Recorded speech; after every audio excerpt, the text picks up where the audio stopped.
ಬಂದಿದೆ ಅನೇಕರಲ್ಲಿ, ಕೊರೋನಾ ಬಂದು ಗುಣಮುಖರಾದವರು ಇದ್ದಾರೆ ಅನೇಕರು. ಕೊರೋನಾ ಬಂದ ಬಳಿಕ ವರ್ಕೌಟ್ ಹೇಗಿರಬೇಕು, ಅತಿಯಾದ ವ್ಯಾಯಾಮ ಏನೆಲ್ಲ ಸಮಸ್ಯೆಗಳನ್ನ ತಂದೊಡ್ಡುತ್ತೆ, ಯಾವ ವ್ಯಾಯಾಮ ಯಾವ ಸಂದರ್ಭದಲ್ಲಿ ಉತ್ತಮ, ಇದಕ್ಕೆ ತಜ್ಞರಿಂದಲೇ ನೇರ ಸಲಹೆ. ಇದು ಇವತ್ತಿನ ಕೊರೋನಾ ಕೌನ್ಸಿಲಿಂಗ್ ವರ್ಕೌಟ್ ವರಿ.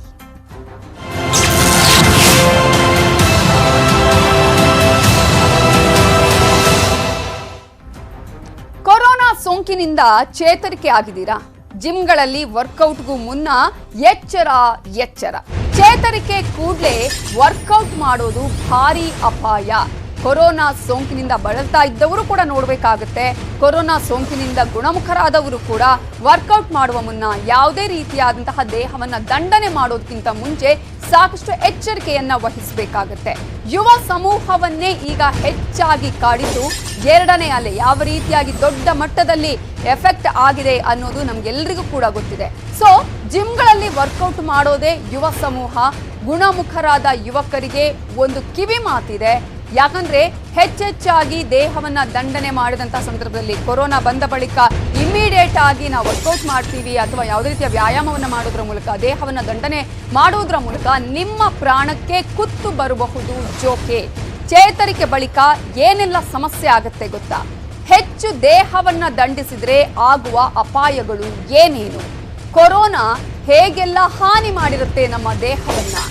ಗುಣಮುಖ ಆದ ಬಳಿಕ ಯಾವ ವ್ಯಾಯಾಮವನ್ನ ಮಾಡಬೇಕಾಗುತ್ತೆ, ಎಷ್ಟು ಹೊತ್ತು ಮಾಡಬೇಕಾಗುತ್ತೆ, ಅದರಲ್ಲೂ ಕೂಡ ಸಿಂಪ್ಟಮ್ಸ್ ಇರುವಂತಹ ಸಂದರ್ಭದಲ್ಲಿ ಕೆಲವರಿಗೆ ಗುಣಮುಖ ಆದ ಬಳಿಕವೂ ಕೂಡ ಸಿಂಪ್ಟಮ್ಸ್ ಇರುತ್ತೆ. ಅಂಥವರು ಯಾವ ರೀತಿಯಾದಂತಹ ವರ್ಕೌಟ್ ಮಾಡಬೇಕು, ವ್ಯಾಯಾಮವನ್ನ ಮಾಡಬೇಕಾಗುತ್ತೆ, ಯಾವ ವ್ಯಾಯಾಮ ದೇಹಕ್ಕೆ ಅಪಾಯ ಮಾಡುತ್ತೆ, ಯೋಗದಲ್ಲಿ ಯಾವ್ಯಾವ ಆಸನಗಳು ಉತ್ತಮ ಆಗಿರುತ್ತೆ. ನ್ಯೂಸ್ 18ನ ಕೌನ್ಸಿಲಿಂಗ್ನಲ್ಲಿ ಸಂಪೂರ್ಣ ಮಾಹಿತಿಯನ್ನ ನಾವು ಕೊಡ್ತೀವಿ. ತಜ್ಞರು ಸಂಪೂರ್ಣವಾದಂತಹ ಸಲಹೆಯನ್ನ ಮಾಹಿತಿಯನ್ನ ನಿಮಗೆ ಕೊಡ್ತಾರೆ. ನೀವು ಕೂಡ ಕರೆ ಮಾಡಿ ಮಾತನಾಡಬಹುದು, ನಿಮಗಿರುವಂತಹ ಸಂಶಯಗಳನ್ನ ಕೇಳಬಹುದು. ಒಂದ್ ಕಡೆ ವರ್ಕೌಟ್ ಟೆನ್ಷನ್ ಈಗ ಜಾಸ್ತಿ ಜನರಲ್ಲಿ ಕಾಣಿಸ್ತಾ ಇದೆ. ಸಣ್ಣ ವ್ಯಾಯಾಮ ಆದ್ರೆ ಓಕೆ, ಚೇತರಿಕೆ ಕಂಡ ಕೂಡಲೇ ಯಾವುದೇ ರೀತಿಯ ವ್ಯಾಯಾಮ ಮಾಡೋದು ಬೇಡ. ಚೇತರಿಕೆ ಬಳಿಕ 1 ತಿಂಗಳು ರೆಸ್ಟ್ ನ ಅಗತ್ಯ ಇರುತ್ತೆ. ನಿಧಾನವಾಗಿ ಚೇತರಿಕೆ ಆದ ಬಳಿಕ ವ್ಯಾಯಾಮ ಮಾಡಿದ್ರೆ, ಆ ವ್ಯಾಯಾಮವನ್ನ ಆರಂಭ ಮಾಡಿದ್ರೆ ಉತ್ತಮ. ಮೊದಲಿಗೆ ಲಘು ವ್ಯಾಯಾಮವನ್ನ ಆರಂಭ ಮಾಡಿದ್ರೆ ಉತ್ತಮ. ದೇಹಕ್ಕೆ ಹೆಚ್ಚು ಶ್ರಮ ಕೊಡೋದು ಬೇಡ, ಯಾಕಂದ್ರೆ ಆಲ್ರೆಡಿ ಸುಸ್ತಾಗಿರುತ್ತೆ, ದೇಹ ನಿತ್ರಾಣ ಆಗಿರುತ್ತೆ. ಸೊ ಚೇತರಿಕೆ ಕಂಡ ಕೂಡಲೇ ವ್ಯಾಯಾಮವನ್ನ ಮಾಡೋದು ಬೇಡ. ಹೆಚ್ಚೆಚ್ಚು ದೇಹವನ್ನ ದಂಡಿಸುವವರು ಕೂಡ ಇರ್ತಾರೆ. ಜಿಮ್ಗಳಲ್ಲಿ ವರ್ಕೌಟ್ ಕೂಡಲೇ ಮಾಡೋದು ಬೇಡ. ಮೊದಲಿಗೆ ಸ್ವಲ್ಪ ವಾಕ್ ಮಾಡಿ ನೋಡಿ, ನಿಮ್ಮ ದೇಹದ ಸ್ಥಿತಿ ಯಾವ ರೀತಿ ಆಗಿದೆ ಅನ್ನೋದನ್ನ ಮೊದಲು ನೀವು ಪರಿಶೀಲನೆ ಮಾಡಿ. ಸುಸ್ತು ಆಗದಿದ್ರೆ ಲಘು ವ್ಯಾಯಾಮವನ್ನ ಆರಂಭ ಮಾಡಿ. ಹಾಗೆಯೇ ಕುಳಿತು ಮಾಡುವಂತಹ ವ್ಯಾಯಾಮಗಳು ಅತ್ಯುತ್ತಮವಾದಂತಹ ವ್ಯಾಯಾಮಗಳನ್ನ ಮಾಡಬಹುದು. ಕುಳಿತು ಮಾಡುವಂತಹ ಯೋಗ ಆಸನಗಳನ್ನ ಮಾಡಿದ್ರೆ ಉತ್ತಮ. ಇನ್ನು ಜಿಮ್ಗಳಲ್ಲಿ ವರ್ಕೌಟ್ ಮಾಡೋದ್ರ ಬಗ್ಗೆ ಸ್ವಲ್ಪ ನೀವು ಮೊದಲೇ ಮಾಹಿತಿಯನ್ನ ಪಡ್ಕೊಳ್ಬೇಕಾಗುತ್ತೆ. ಇನ್ನು ಅಪಾಯ ಏನು ಅಂತ ನೋಡೋದಾದ್ರೆ, ದೈಹಿಕ ಶಕ್ತಿ ಕ್ಷೀಣಿಸಿರುತ್ತೆ, ಮಸಲ್ಸ್ ಸಣ್ಣದಾಗಿರುತ್ತೆ, ಶ್ವಾಸಕೋಶಕ್ಕೆ ಕೊರೋನಾ ಹಾನಿ ಮಾಡಿರುತ್ತೆ. ಎರಡನೇ ಅಲೆಯೇ ಶ್ವಾಸಕೋಶಕ್ಕೆ ಹಾನಿ ಮಾಡಿರೋದು. ಸೊ ಕೀಲು ನೋವು ನಿಮ್ಮನ್ನ ಕೆಲವು ದಿನಗಳವರೆಗೂ ಕೂಡ ಕಾಡ್ತಾ ಇರುತ್ತೆ. ಉಸಿರಾಟದ ಸಮಸ್ಯೆಯು ಕೂಡ ಕಾಣಿಸಿಕೊಳ್ಬಹುದು. ಹೆಚ್ಚಿನ ವ್ಯಾಯಾಮಗಳನ್ನ ಮಾಡೋದ್ರಿಂದ, ದೇಹವನ್ನ ದಂಡನೆ ಮಾಡೋದ್ರಿಂದ ದೇಹಕ್ಕೆ ಆಮ್ಲಜನಕದ ಕೊರತೆ ಕಾಡುವಂತಹ ಚಾನ್ಸಸ್ ಕೂಡ ಇರುತ್ತೆ.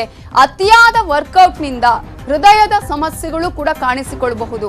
ಇನ್ನು ಅತಿಯಾದಂತಹ ಬೆವರದಿಂದ ನಿಶ್ಶಕ್ತಿ ಆಗುವಂತಹ ಚಾನ್ಸಸ್ ಕೂಡ ಇರುತ್ತೆ. ನರಕೋಶಕ್ಕೆ ಹಾನಿಯಾಗಿ ರಕ್ತ ಚಲನೆಯ ಸಮಸ್ಯೆ ಕೂಡ ಉಂಟಾಗಬಹುದು. ಈ ವೇಳೆ ಜಿಮ್ ಆಗಿರ್ಬೋದು, ವರ್ಕೌಟ್ ಆಗಿರ್ಬೋದು, ಹೆಚ್ಚಿನ ವ್ಯಾಯಾಮ ಮಾಡೋದು ಅಪಾಯ ಇರುತ್ತೆ. ಇನ್ನು ಯುವಕರೇ ಟಾರ್ಗೆಟ್ ಆಗಿರೋದು. ಎರಡನೇ ಅಲೆಗೆ ಯುವ ಸಮೂಹ ತತ್ತರಿಸಿ ಹೋಗಿದೆ. ಯುವಕರ ನಿರ್ಲಕ್ಷ್ಯದಿಂದಲೇ ಸೋಂಕು ಉಲ್ಬಣಗೊಂಡಿರೋದನ್ನ ಕೂಡ ನಾವು ನೋಡಬಹುದು. ಸೋಂಕಿನ ಲಕ್ಷಣ ಇದ್ರೂ ಕೂಡ ಅನೇಕರು ಟೆಸ್ಟ್ ಅನ್ನ ಮಾಡಿಸ್ಕೊಂಡಿಲ್ಲ, ತುಂಬಾ ಡಿಲೇ ಆಗಿ ಟೆಸ್ಟ್ ಗಳನ್ನ ಮಾಡಿಸ್ಕೊಂಡ್ರು, ಅನಗತ್ಯವಾಗಿ ಓಡಾಟ ಮಾಡಿದ್ರು, ಸುತ್ತಾಟ ಮಾಡಿದ್ರು. ಇದು ಅನೇಕ ಅಪಾಯಗಳಿಗೆ ಕಾರಣ ಆಯ್ತು. ಹೋಮ್ ಐಸೋಲೇಷನ್ ನಲ್ಲಿ ಯಾವ ರೀತಿಯಂತಹ ನಿಯಮಗಳನ್ನ ಪಾಲನೆ ಮಾಡಬೇಕು ಅದನ್ನ ಉಲ್ಲಂಘನೆ ಮಾಡಿದ್ರು. ರೋಗ ಉಲ್ಬಣಗೊಂಡಾಗ ಆ ನಂತರ ಕೊನೆಗೆ ಆಸ್ಪತ್ರೆಗೆ ದಾಖಲಾಗ್ತಾರೆ. ಸೀರಿಯಸ್ ಆದ ಸಂದರ್ಭದಲ್ಲಿ ಮನೆಯಲ್ಲಿ ಸರಿಯಾಗಿ ಚಿಕಿತ್ಸೆಯನ್ನ ಕೂಡ ಪಡೆಯದೇ ಇರೋದು ಕೂಡ ಯುವಕರೇ ಟಾರ್ಗೆಟ್ ಆಗೋದಕ್ಕೆ ಕಾರಣ ಆಗಿರೋದು.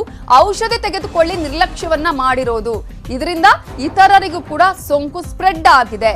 20-40 ವಯಸ್ಸಿನ 10 ಲಕ್ಷ ಮಂದಿಗೆ ಸೋಂಕು ತಗುಲಿರೋದು. ಸೊ ಈ ಹಿನ್ನೆಲೆಯಲ್ಲಿ ಯುವಕರೇ ಯಾವ ರೀತಿಯಾಗಿ 2ನೇ ಅಲೆಗೆ ಟಾರ್ಗೆಟ್ ಆಗಿದ್ದಾರೆ ಅನ್ನೋದನ್ನ ನಾವು ಗಮನಿಸಬಹುದು. ಅನೇಕ ನಿರ್ಲಕ್ಷ್ಯ ಆಗಿರಬಹುದು ಅಥವಾ ಸರಿಯಾದಂತಹ ಕೇರ್ ತಗೊಳ್ಳದೆ ಇರೋದು ಕೂಡ ಈ ರೀತಿಯ ಸಮಸ್ಯೆಗೆ ಕಾರಣ ಆಗಿದೆ. ಇನ್ನು ಒಟ್ಟು ಸೋಂಕಿನ ಪ್ರಕರಣಗಳನ್ನು ನಾವು ಗಮನಿಸಿದ್ರೆ 20-29 ವರ್ಷದ ವಯಸ್ಸಿನಲ್ಲಿ 5,99,459 ಪ್ರಕರಣಗಳು ದಾಖಲಾಗಿದೆ. 30-39 ವಯಸ್ಸಿನವರಲ್ಲಿ 6,48,284, 30-39 ವರ್ಷದವರಲ್ಲೇ ಜಾಸ್ತಿಯಾಗಿ ಕಾಣಿಸಿಕೊಂಡಿರುವುದನ್ನು ನೋಡಬಹುದು. 30-39 ಅಂದ್ರೆ 40-45 ವರ್ಷದವರಲ್ಲಿ 4,95,103 ಜನರಲ್ಲೇ ಈ ಒಂದು ಪ್ರಕರಣಗಳು ಕಾಣಿಸಿಕೊಂಡಿದೆ. 40-45 ವರ್ಷದ ವಯಸ್ಸಿನವರಲ್ಲೂ ಕೂಡ. ಸೊ 30-39 ವರ್ಷದ ವಯಸ್ಸಿನವರಲ್ಲೇ ಅತಿ ಹೆಚ್ಚು ಸೋಂಕಿನ ಪ್ರಕರಣಗಳು ದಾಖಲಾಗಿರೋದನ್ನು ಕೂಡ ನಾವಿಲ್ಲಿ ನೋಡಬಹುದು. ಒಟ್ಟಾರೆಯಾಗಿ ಒಂದೊಂದು ರೀತಿಯಾದಂತಹ ಆತಂಕ ಪ್ರತಿದಿನ ನಮ್ಮನ್ನ ಕಾಡ್ತಾ ಇರುತ್ತೆ. ಯಾಕಂದ್ರೆ ಸಾಕಷ್ಟು ಜನರಲ್ಲಿ ಈಗ ಕೊರೋನಾ ಬಂದು ಹೋದ್ಮೇಲೆ ಯಾವುದೇ ರೀತಿಯ ಆಕ್ಟಿವಿಟೀಸ್ ಇರೋದಿಲ್ಲ ಅಥವಾ ಯಾವುದೇ ರೀತಿಯಾದಂತಹ ಒಂದು ಕೆಲಸ ಕಾರ್ಯಗಳನ್ನು ಮಾಡೋದಕ್ಕೆ ಆಗೋರೋದಿಲ್ಲ ಅನ್ನುವಂತಹ ಆತಂಕ ಇದ್ರೆ, ಇನ್ನು ಕೆಲವರು ನಾವು ಈ ಹಿಂದೆ ಏನು ವರ್ಕೌಟ್ ಮಾಡ್ತಾ ಇದ್ವಿ, ಜಿಮ್ಗೆ ಹೋಗ್ತಾ ಇದ್ವಿ, ಯೋಗ ಮಾಡ್ತಾ ಇದ್ವಿ, ಅದನ್ನ ಕಂಟಿನ್ಯೂ ಮಾಡಬಹುದಾ ಮಾಡಬಾರ್ದಾ ಅನ್ನುವ ಪ್ರಶ್ನೆ ಕೂಡ ಇದೆ. ಸೊ ಹಾಗಾದ್ರೆ ಯಾವ ಸಂದರ್ಭದಲ್ಲಿ ಈ ಎಲ್ಲಾ ವರ್ಕೌಟ್ಗಳನ್ನ ಮಾಡಬೇಕು? ಜಿಮ್ಗೆ ಹೋಗುವಂತದ್ದಾಗಿರ್ಬೋದು ಅಥವಾ ಮನೆಯಲ್ಲೇ ಮಾಡುವಂತಹ ಆಸನಗಳಾಗಿರ್ಬೋದು, ಬ್ರೀದಿಂಗ್ ಎಕ್ಸರ್ಸೈಸ್ ಆಗಿರ್ಬೋದು, ಯೋಗ, ಪ್ರಾಣಾಯಾಮ, ವ್ಯಾಯಾಮಗಳು, ಇದು ಯಾವ ಸಂದರ್ಭದಲ್ಲಿ ಮಾಡಬೇಕು? ಕೊರೋನಾ ಬಂದವರು ಮಾಡಬಹುದಾ? ಮೈಲ್ಡ್ ಸಿಂಪ್ಟಮ್ಸ್ ಇದ್ದವರು ಮಾಡಬಹುದಾ? ಕೊರೋನಾ ಬಂದ ಮೇಲೆ ಯಾವ ಟೈಮ್ನಲ್ಲಿ ಮಾಡಬೇಕಾಗುತ್ತೆ? ಎಷ್ಟು ಡ್ಯೂರೇಷನ್ ಅನ್ನು ತೆಗೆದುಕೊಳ್ಳಬೇಕಾಗುತ್ತೆ? ಹೀಗೆ ಅನೇಕ ಪ್ರಶ್ನೆಗಳು ಸಾಕಷ್ಟು ಜನರಲ್ಲಿದೆ. ಇವೆಲ್ಲದರ ಬಗ್ಗೆ ಮಾಹಿತಿಯನ್ನ ಕೊಡೋದಕ್ಕೆ, ಸಲಹೆಯನ್ನ ನೀಡೋದಕ್ಕೆ ನಮ್ಮ ಜೊತೆ ಸಾಂಕ್ರಾಮಿಕ ರೋಗ ತಜ್ಞರಾಗಿರುವಂತಹ ಡಾಕ್ಟರ್ ಸುನೀಲ್ ಅವರಿದ್ದಾರೆ. ಸರ್, ಕಾರ್ಯಕ್ರಮಕ್ಕೆ ಸ್ವಾಗತ. ನಮಸ್ತೆ ಮೇಡಮ್. ಡಾಕ್ಟರ್, ಈಗಾಗಲೇ ಅನೇಕರಲ್ಲಿ ಇರುವಂತಹ ಪ್ರಶ್ನೆ ಏನಂದ್ರೆ, ಒಂದ್ಸಲ ಕೆಲವೊಂದರಿಗೆ ಇದರ ಬಗ್ಗೆ ತುಂಬಾ ಜಾಗೃತಿ ಇಲ್ಲ ಅಥವಾ ಎಚ್ಚರಿಕೆಯನ್ನ ಮಾಡ್ತಾ ಹೋದಂತೆ ಅನೇಕರು ಕೂಡ ವರ್ಕೌಟ್ ಮಾಡ್ಬೇಕಾ ಮಾಡಬಾರ್ದಾ ಅಥವಾ ನಾವು ಎಕ್ಸರ್ಸೈಸ್ ಗಳನ್ನ ಮಾಡಿದ್ರೆ ಸಮಸ್ಯೆ ಇದೆಯಾ, ಮಾಡ್ಲೇಬೇಕು ಇಂತಹ ಸಂದರ್ಭದಲ್ಲಿ, ಹೀಗೆ ಅನೇಕ ಗೊಂದಲಗಳು ಕೂಡ ಇದೆ. ಮೊದಲನೇದಾಗಿ, ಕೊರೋನಾ ಬಂದವರು ಅಥವಾ ಸಿಂಪ್ಟಮ್ಯಾಟಿಕ್ ಆದವರು ಅಥವಾ ಮೈಲ್ಡ್ ಸಿಂಪ್ಟಮ್ಸ್ ಇದ್ದಂಥವರು ಯಾವ್ದಾದ್ರೂ ವರ್ಕೌಟ್ ಗಳನ್ನ ಮಾಡಬಹುದಾ, ಎಕ್ಸರ್ಸೈಸ್ ಗಳನ್ನ ಮಾಡಬಹುದಾ, ಆಸನಗಳನ್ನ ಮಾಡಬಹುದಾ? ಹೌದು, ಮಾಡಬಹುದು. ಬಟ್ ಯಾವಾಗ ಮಾಡ್ಬೇಕು ಅನ್ನೋದು ಇಂಪಾರ್ಟೆಂಟ್ ಆಗುತ್ತೆ. ಆಕ್ಚುಲಿ ಕೊರೋನಾ ಬಂದು ಎಲ್ಲ ಆದ್ಮೇಲೆ ಸಿಂಪ್ಟಮ್ಯಾಟಿಕ್ ಅಥವಾ ಮೈಲ್ಡ್ ಕೇಸಸ್ ಇದ್ರೆ ಅವ್ರದ್ದು ಸ್ಯಾಚುರೇಷನ್ ಲೆವೆಲ್ ನಾವು ನೋಡ್ತಾ ಹೋಗ್ಬೇಕಾಗತ್ತೆ. 1 ತಿಂಗಳ ಮಟ್ಟಿಗೆ ಯಾವುದೇ ತರವಾದ ಒಂದು ಎಕ್ಸಸೈಸ್ಗಳು ಅವರು ಮಾಡುವಂತ ಸದ್ಯಕ್ಕೆ ಅವಶ್ಯಕತೆ ಇರಲ್ಲ. ಫಸ್ಟಿಗೆ ಒಂದು ನಾವು 6 ಮಿನಿಟ್ಸ್ ವಾಕ್ ಅಂತ ಹೇಳ್ತೀವಿ, ಬ್ರಿಸ್ಕ್ ವಾಕ್ ಅಂತ ಹೇಳ್ತೀವಿ. ಅದನ್ನ ಬ್ರಿಸ್ಕ್ ವಾಕ್ ಮಾಡ್ಬಿಟ್ಟು ಆಮೇಲೆ ಅವ್ರದ್ದು ಸ್ಯಾಚುರೇಷನ್ ಲೆವೆಲ್ ನೋಡ್ಬೇಕಾಗತ್ತೆ. ಅವಾಗ ಸ್ಯಾಚುರೇಷನ್ ಲೆವೆಲ್ ಆ 6 ಮಿನಿಟ್ಸ್ ವಾಕ್ ಆದ್ಮೇಲೆ ಸ್ಯಾಚುರೇಷನ್ ಲೆವೆಲ್ ನಾರ್ಮಲ್ ಇದ್ದು ಅಂದ್ರೆ ಸಿಂಪ್ಟಮ್ಯಾಟಿಕ್ ಅಥವಾ ಮೈಲ್ಡ್ ಇದ್ದಾಗ ಅವ್ರದ್ದು ಸ್ಯಾಚುರೇಷನ್ ಲೆವೆಲ್ ನಾರ್ಮಲ್ ಇತ್ತಂದ್ರೆ ಅವರು ಅದನ್ನ 1 ತಿಂಗಳ ನಂತರ ಯಾವುದೇ ಒಂದು ಎಕ್ಸರ್ಸೈಸ್ಗಳನ್ನ ಪುನರಾರಂಭ ಮಾಡೋದು ಬಹಳ ಒಳ್ಳೇದು. ಯಾಕಂದ್ರೆ ಅಲ್ಲಿವರೆಗೂ ಏನಾಗುತ್ತಂದ್ರೆ ಲಂಗಿಗೆ ಇನ್ಫೆಕ್ಷನ್ ಆಗಿದೆಯಾ ಇಲ್ವಾ ಅಥವಾ ಏನು ಕೆಲವೊಂದು ವಿಧಾನಗಳಿರಲ್ಲ. ಬಟ್ ಆದ್ರಿಂದ 1 ತಿಂಗಳು ಏನು ಅರ್ಜೆಂಟ್ ಇಲ್ಲದೆ ಇರೋದ್ರಿಂದ ಸ್ಯಾಚುರೇಷನ್ ಲೆವೆಲ್ ನ ಫಸ್ಟಿಗೆ 6 ನಿಮಿಷ ನಡೆದ್ಬಿಟ್ಟು ವಾಕ್ ಮಾಡ್ಬೇಕಾಗತ್ತೆ. ಸ್ಯಾಚುರೇಷನ್ ಲೆವೆಲ್ ನಾರ್ಮಲ್ ಇದ್ರೆ ಅಬೌವ್ 95 ಇದ್ದಾಗ ಅವ್ರನ್ನ ಅದನ್ನ ಮಾಡ್ಬೇಕಾಗತ್ತೆ. ಬಟ್ ಇದು ಸಿಂಪ್ಟಮ್ಯಾಟಿಕ್ ಅಥವಾ ಮೈಲ್ಡ್, ಅದು ಮಾಡರೇಟ್ ಅಥವಾ ಸಿವಿಯರ್ ಕೇಸಸ್ ಏನಾದ್ರು ಇದ್ದಾಗ ಅಂತವ್ರಿದ್ರೆ 2 ತಿಂಗಳ ಮಟ್ಟಿಗೆ ಯಾವುದೇ ತರವಾದ ಒಂದು ಈ ಸ್ಟ್ರೇನಿಯಸ್ ಎಕ್ಸಸೈಸ್ ಅಥವಾ ವಾಕಿಂಗ್ ಅಂತ ಹೇಳ್ತಾರೆ ಅಥವಾ ಜಿಮ್ಗೆ ಹೋಗೋದು ಅಂತದೆಲ್ಲ ಅವಾಯ್ಡ್ ಮಾಡ್ಬೇಕಾಗತ್ತೆ. ಯಾಕಂದ್ರೆ ಸಿವಿಯರ್ ಮತ್ತೆ ಮಾಡರೇಟ್ ಮತ್ತೆ ಸಿವಿಯರ್ ಕೇಸಸ್ ಇದ್ದಾಗ ಲಂಗ್ ಖಂಡಿತವಾಗ್ಲೂ ಇನ್ವಾಲ್ವ್ಮೆಂಟ್ ಇರುತ್ತೆ. ಲಂಗ್ ಇನ್ವಾಲ್ವ್ಮೆಂಟ್ ಆಗ್ಲಿಕ್ಕೆ ಟೈಮ್ ಬೇಕಾಗತ್ತೆ. ಸೊ ಆದ್ರಿಂದ ಅವರು ಅಲ್ಲಿವರೆಗೂ ವೆಯ್ಟ್ ಮಾಡ್ಬೇಕಾಗತ್ತೆ. ಓಕೆ, ಅಂದ್ರೆ ಡಾಕ್ಟರ್, ಈಗ ಲಂಗ್ಸ್ ಗೆ ಸಮಸ್ಯೆಗೆ ಸಂಬಂಧಪಟ್ಟ ಹಾಗೆ ಅಥವಾ ಆಕ್ಸಿಜನ್ ಲೆವೆಲ್ಗೆ ಸಂಬಂಧಪಟ್ಟ ಹಾಗೆ ಕೆಲವೊಂದು ಪ್ರಾಣಾಯಾಮಗಳನ್ನ ಮಾಡಬೇಕು ಆ ಸಂದರ್ಭದಲ್ಲಿ ಅಂತ ಅನೇಕ ಸಜೆಷನ್ಗಳು ಕೂಡ ಇರ್ತಾ ಇದ್ವು. ಆಕ್ಸಿಜನ್ ಲೆವೆಲ್ಗೆ ಆಗಿರ್ಬೋದು ಅಥವಾ ಅದು ಶ್ವಾಸಕೋಶಕ್ಕೆ ತುಂಬಾ ಒಳ್ಳೆಯದು ಕೆಲವೊಂದು ಬ್ರೀದಿಂಗ್ ಎಕ್ಸರ್ಸೈಸ್ ಅಂತ, ಅದನ್ನ ಮಾಡಬಹುದಾ? ಖಂಡಿತವಾಗ್ಲು. ಆದ್ರೆ ಅದನ್ನು ಮಾಡ್ಬೇಕಾದ್ರೂ ಕೂಡ ಅವ್ರದ್ದು ಸ್ಯಾಚುರೇಷನ್ ಲೆವೆಲ್ ನಾರ್ಮಲ್ ಇರ್ಬೇಕಾಗತ್ತೆ. ಸೊ ನಾವೇನ್ ಹೇಳೋದಂದ್ರೆ ರಿಕವರ್ ಆಗಿ 15-20 ದಿನಗಳ ಮಟ್ಟಿಗೆ ಅವರು ಆಕ್ಚುಲಿ ಫೋಕಸ್ ಮಾಡ್ಬೇಕಾಗಿರೋದು ತುಂಬಾ ಸುಸ್ತಿರುತ್ತೆ. ಕೊರೋನಾ ಬಂದು ಹೋದ್ಮೇಲೆ ಅವರು ಚೆನ್ನಾಗಿ ನಿದ್ದೆ ಮಾಡ್ಬೇಕಾಗತ್ತೆ, ನೀರ್ಗಳನ್ನ ಅಥವಾ ಜ್ಯೂಸ್ ನ ಚೆನ್ನಾಗಿ ಕುಡಿಬೇಕಾಗತ್ತೆ, ಊಟ ಚೆನ್ನಾಗಿ ಮಾಡ್ಬೇಕಾಗತ್ತೆ. ಸೊ ಕೆಲವು ಟೈಮಲ್ಲಿ ಅವ್ರಿಗೆ ಏನಾದ್ರು ಟ್ರೀಟ್ಮೆಂಟ್ ಕೊಟ್ಟಿದ್ರೆ ಅದರಿಂದ ಆಂಟಿಬಯೋಟಿಕ್ಸ್ ಅದೆಲ್ಲ ಎಫೆಕ್ಟ್ ಇರುತ್ತೆ. ಸೊ ಹಾಗಾಗಿ ಸ್ವಲ್ಪ ದಿನದ ಮಟ್ಟಿಗೆ ಸುಮ್ಮನೆ ಇರೋದು ಒಳ್ಳೇದು. ಆಮೇಲೆ 15 ದಿನ ಅಥವಾ 1 ತಿಂಗಳ ನಂತರ ಅದನ್ನ ಮಾಡ್ತಾ ಹೋದಾಗ ಸ್ಯಾಚುರೇಷನ್ ಲೆವೆಲ್ ನಾರ್ಮಲ್ ಇದ್ದಾಗ ನಾವೇನು ಪ್ರಾಣಾಯಾಮ ಅಥವಾ ಬ್ರೀತಿಂಗ್ ಎಕ್ಸರ್ಸೈಸ್ ಏನಿದೆ ಅದನ್ನ ನಿಧಾನವಾಗಿ ಹಂತವಾಗಿ ಶುರು ಮಾಡ್ಕೊಂಡು ಹೋಗ್ಬೋದು. ಒಂದೇ ಸಲ ಮ್ಯಾಕ್ಸಿಮಮ್ ಲೆವೆಲ್ಗೆ ಹೋಗ್ಬಾರ್ದು. ಯಾವಾಗ್ಲೂ ಅವರು ಶುರು ಮಾಡಿದ್ರು ಕೂಡ ಹಂತವಾಗಿ ಮಾಡ್ತಾ ಹೋಗ್ಬೇಕಾಗುತ್ತೆ, ಯಾಕಂದ್ರೆ ದೇಹ ಅದಕ್ಕೆ ಸ್ಪಂದಿಸ್ಬೇಕಾಗತ್ತಲ್ಲ. So they need to do in a pace manner ಅಂತ ಹಂತವಾಗಿ ಮಾಡ್ತಾ ಆಮೇಲೆ ಜಾಸ್ತಿ ಮಾಡ್ಲಿಕ್ಕೆ ಹೋಗ್ಬೇಕಾಗತ್ತೆ. ಇದು ಎಲ್ಲದಕ್ಕೂ ಕೂಡ ಎಲ್ಲಾ ವಿಷಯಕ್ಕೂ ಇದು ಅನ್ವಯ ಆಗುತ್ತೆ. ಓಕೆ, ಅಂದ್ರೆ ಯಾವುದೇ ರೀತಿ ಅದು ಎಸಿಂಪ್ಟಮ್ಯಾಟಿಕ್ ಆಗಿರಬಹುದು ಅಥವಾ ಅದು ಮೈಲ್ಡ್ ಸಿಂಪ್ಟಮ್ಸ್ ಇದ್ರೂ ಕೂಡ ಮೊದಲ 12ರಿಂದ ಅಥವಾ 1 ತಿಂಗಳ ಕಾಲ ಯಾವುದೇ ರೀತಿಯಂತಹ ಎಕ್ಸರ್ಸೈಸ್ ಆಗಿರ್ಬೋದು, ಬ್ರೀತಿಂಗ್ ಎಕ್ಸರ್ಸೈಸ್ ಆಗಿರ್ಬೋದು, ಆಸನಗಳನ್ನ ಮಾಡಬಾರ್ದು. ಅಲ್ಲ, ಅದು ಮಾಡ್ಲಿಕ್ಕೆ ಅದು ಸಹಜ ಮಾಡುವಂತ ಅವಶ್ಯಕತೆ ನಮ್ಮ ಪ್ರಕಾರ ಸದ್ಯಕ್ಕೆ ಇರೋದಿಲ್ಲ. ಯಾಕಂದ್ರೆ ಪ್ರಯಾರಿಟಿ ಏನಂದ್ರೆ ಕೋವಿಡ್ ಇಂದ ರಿಕವರ್ ಆದ್ಮೇಲೆ ಅವರು ಫಸ್ಟ್ ಅವ್ರದ್ದೆಲ್ಲ ಸ್ಯಾಚುರೇಷನ್ ಲೆವೆಲ್ ಅಥವಾ ಬೇರೆ ಬೇರೆ ತರದ ಎಲ್ಲಾ ಸಿಂಪ್ಟಮ್, ಶುಗರ್ ಲೆವೆಲ್ಸ್ ಎಲ್ಲ ನಾರ್ಮಲ್ ಇರ್ಬೇಕಾಗತ್ತೆ. ಸೊ ಅವ್ರಿಗೆ ಅದೇ ಟೈಮಲ್ಲಿ ಏನು ನಿದ್ದೆ, ಒಳ್ಳೆ ಊಟದ ಅದೆಲ್ಲ ಅವಶ್ಯಕತೆ ಇರುತ್ತೆ. ಅದಕ್ಕೆ ನಾವು ಪೋಸ್ಟ್ ಕೋವಿಡ್ ಫೇಸ್ ಅಂತ ಹೇಳ್ತೀವಿ. ಅದಕ್ಕೆ ನಾವು ಡಿಸ್ಚಾರ್ಜ್ ಆಗಿ ಅಥವಾ ಮನೇಲೆ ಹೋಮ್ ಐಸೋಲೇಷನ್ ಆದವ್ರಿಗೂ ಕೂಡ ನಾವು 15 ದಿನ ಒಂದು ಮನೆಯಲ್ಲೇ ಇದ್ದು ರೆಸ್ಟ್ ತಗೊಳ್ಳಿ ಅಂತ ಹೇಳ್ತೀವಿ. ವಿಟಮಿನ್ಸ್ ಮಾತ್ರ ಎಲ್ಲ ಕಂಟಿನ್ಯೂ ಮಾಡಿ ಅಂತ ಹೇಳ್ತೀವಿ. ಈ ಒಂದು ಹಂತದಲ್ಲಿ ಅದರದ ಅವಶ್ಯಕತೆ ಇರುವುದಿಲ್ಲ. ಹಾಗಾಗಿ ಏನು 1 ತಿಂಗಳ ನಂತರ ಅವ್ರದ್ದು ಏನಿದೆ ಅದನ್ನ ಅವರು ಖಂಡಿತವಾಗ್ಲೂ ಅದನ್ನೆಲ್ಲ ಹಂತವಾಗಿ ಶುರು ಮಾಡ್ಕೊಂಡು ಹೋಗ್ಬೇಕಾಗತ್ತೆ. ಆಗಕ್ ಮೊದಲು ಸ್ಯಾಚುರೇಷನ್ ಲೆವೆಲ್ ನಾರ್ಮಲ್ ಇರಬೇಕು. ಓಕೆ, ಅಂದ್ರೆ ಈಗ ವಾಕಿಂಗ್ ಮಾಡುವಂತವ್ರು ಯಾವ ಒಂದು ಎಷ್ಟು ಟೈಮ್ ತಗೋಬೇಕಾಗುತ್ತೆ? ಅವರು ಕೂಡ ಸೇಮ್ ಪ್ರೊಸೀಜರ್, ಅದು ಕೂಡ 1 ತಿಂಗಳ ನಂತರನೇನಾ ವಾಕಿಂಗ್ ಆರಂಭ ಮಾಡೋರು? ಹೌದು. ಏನಾಗುತ್ತಂದ್ರೆ ಈಗ ನೋಡಿ, ನಾವು ಏನಾಗುತ್ತೆ, ಕೋವಿಡ್ ಇಂದ ರಿಕವರ್ ಆಗಿರ್ತಾರೆ. ರಿಕವರ್ ಆದ್ಮೇಲೆ ಅವರು ಅಟ್ಲೀಸ್ಟ್ ಅದು 15 ಡೇಸ್ ನಾವು ಮನೆಯಲ್ಲಿ ಇರ್ಬೇಕಾಗುತ್ತೆ, ರೆಸ್ಟ್ ತಗೋಬೇಕು ಎಲ್ಲ. ಅದಾದ್ಮೇಲೆ ಇನ್ನೊಂದು 15 ದಿನ ಹಂತವಾಗಿ ಮಾಡ್ಬೋದು. ಈಗ ಮೊದಲು 3/4 ಗಂಟೆ ಅಥವಾ 1 ಗಂಟೆ ವಾಕಿಂಗ್ ಮಾಡೋರು ಸ್ಲೋ ಆಗಿ 10 ನಿಮಿಷ ಶುರು ಮಾಡಬೇಕು, ಆಮೇಲೆ 20 ನಿಮಿಷ ಶುರು ಮಾಡಬೇಕು. ಅವ್ರಿಗೆ ಯಾವುದೇ ತರವಾದ ತೊಂದರೆ ಇಲ್ಲ ಅಂದಾಗ ಅವ್ರಿಗೆ ಇದಾಗತ್ತೆ. ಆಮೇಲೆ ವಾಕಿಂಗ್ ಮಾಡಕ್ ಹೋದಾಗ ಇನ್ನೊಂದು ಗಮನದಲ್ಲಿ ಇಟ್ಕೋಬೇಕಾಗತ್ತೆ, ಅವರು ಬೇರೆಯವರು ಎದುರುಗಡೆ ಬರ್ತಾರೆ, ಮಾಸ್ಕ್ ಧರಿಸೋ ವಿಷಯಗಳೆಲ್ಲ ಬರುತ್ತೆ. ಹಾಗಾಗಿ ಅದೆಲ್ಲ ವಿಷಯಗಳು ಇರೋದ್ರಿಂದ ಹಂತವಾಗಿ ನಿಧಾನಕ್ಕೆ ಮಾಡ್ಕೊಂಡು ಹೋಗ್ಬೇಕು. ಯಾಕಂದ್ರೆ ಇದು ಪ್ರಯಾರಿಟಿ ಏನಿಲ್ಲ. ಇದು ಕೆಲವೊಬ್ಬರಿಗೆ ಲಂಗ್ದು ಸ್ಯಾಚುರೇಷನ್ ನಾರ್ಮಲ್ ಬರ್ಲಿಕ್ಕೆ ಡಿಸ್ಚಾರ್ಜ್ ಆದ್ಮೇಲೆ ಕೂಡ ಸ್ವಲ್ಪ ಟೈಮ್ ನೆಗೆಯುತ್ತೆ. ಅಂತ ಟೈಮಲ್ಲಿ ನಾವು ಸ್ಪೈರೋಮೀಟರ್ ಅಂತ ಎಲ್ಲ ಒಂದು ಕೊಟ್ಬಿಟ್ಟು ಅದನ್ನ ಊದಿ ಅಂತ ಹೇಳ್ತೀವಿ. ಅವಾಗ ಲಂಗ್ ಎಕ್ಸರ್ಸೈಸ್, ಲಂಗ್ ಎಕ್ಸ್ಪ್ಯಾಂಡ್ ಆಗ್ಬೇಕು, ಶ್ವಾಸಕೋಶ ಎಕ್ಸ್ಪ್ಯಾಂಡ್ ಆಗ್ಬೇಕಂದ್ರೆ ಇದೊಂದು ಸ್ಪೈರೋಮೀಟರ್ ಅಂತ ಒಂದು ಇದಿರುತ್ತೆ ಇನ್ಸ್ಟ್ರೂಮೆಂಟ್, ಅದನ್ನ ಊದ್ ಕೊಟ್ಟಾಗ ಲಂಗ್. ಸೊ ಅವೆಲ್ಲ ಇರುತ್ತೆ. ಸೊ ಹಾಗಾಗಿ ಆ ಒಂದು ಹಂತದ ಓಕೆ, ನಾನು ಮಾತನಾಡಿಸ್ತೀನಿ ಡಾಕ್ಟರ್. ಹಾಗೇನೆ ರಿಲಯನ್ಸ್ ಮುಖ್ಯಸ್ಥರಾಗಿರುವಂತಹ ಮುಖೇಶ್ ಅಂಬಾನಿ ಹಾಗೆ ಸುಂದರ್ ಪಿಚ್ಚೈ ಅವರು ಈಗ 5G ಬಗ್ಗೆ ಮಾತನಾಡ್ತಾ ಇದ್ದಾರೆ, ನೋಡೋಣ. And helpful for everyone. This goal is at the heart of our partnership with Reliance Jio. I was proud to help launch this partnership last year. It was the first and biggest equity investment from the 75,000 crore rupees Google for India Digitization Fund. Our vision was to bring affordable access to information for Indians in their own language, to build new products and services for India's needs, and empower businesses with technology. I'm excited that today we can announce the next steps in this vision, starting with a new affordable Jio phone created with Google. I'm excited that today we can announce the next steps in this vision, starting with a new affordable Jio smartphone created with Google. Our teams have optimized a version of our Android OS especially for this device. It'll offer language and translation features, a great camera, and support for the latest Android updates.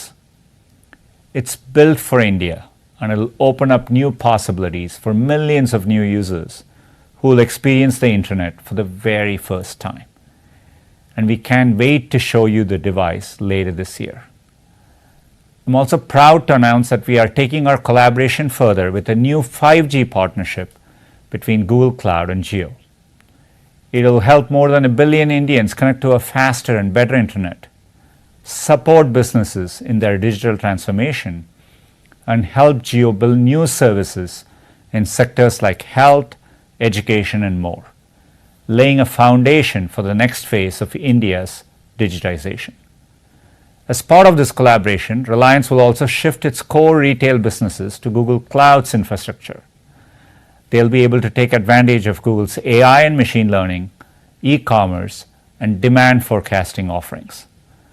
Harnessing the reliability and performance of Google Cloud will enable these businesses to scale up as needed to respond to customer demand. Empowering businesses as they embark on their digital transformation is a key part of our mission in India. I'm excited. This is meaningful to all of us at Google, and certainly to me personally. I know that with greater access to smartphones and improved connectivity, there's no limit to what India's people can do. We look forward to getting technology into the hands of more people and to exploring what more we can achieve together in the years ahead. Thank you. Thank you, Sundar. We greatly value our partnership with Google. Friends, as Sundar mentioned, cloud and cloud solution is another area where we are collaborating with Google.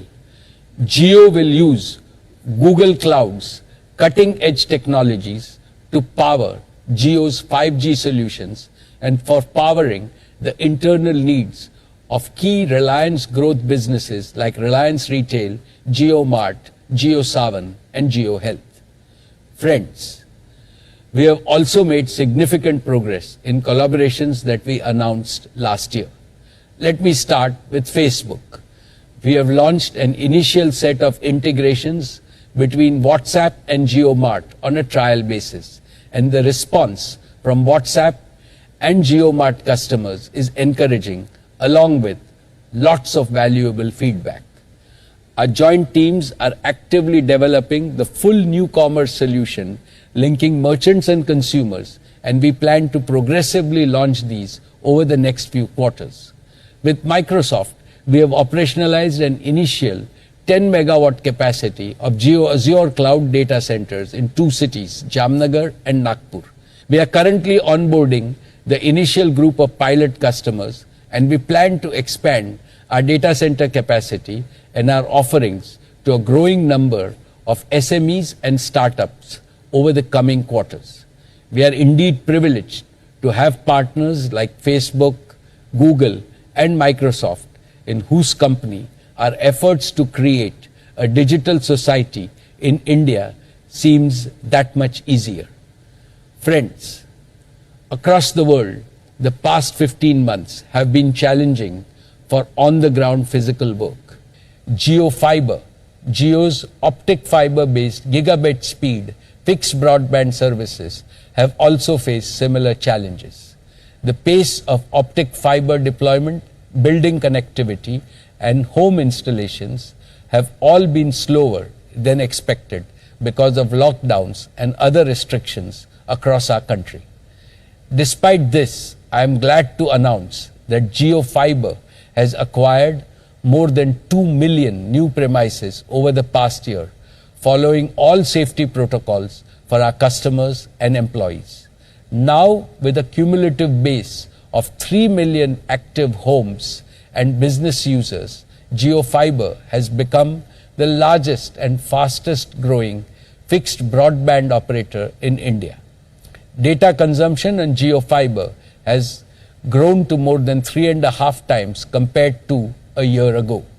Today, Jio's optical fiber network is physically present outside more than 12 million homes and business premises with a deep fiber footprint in the top 100 cities. I continue to be confident of a rapid uptake of JioFiber services and revenue growth for Jio as India recovers from COVID. Dear shareholders, I announced last year that Jio's engineers have developed a 100% homegrown and comprehensive 5G solution, which is fully cloud native, software defined, and digitally managed. Jio has taken tremendous strides in maturing this state-of-the-art standalone 5G technology, which signifies a quantum leap to the next frontier of wireless broadband.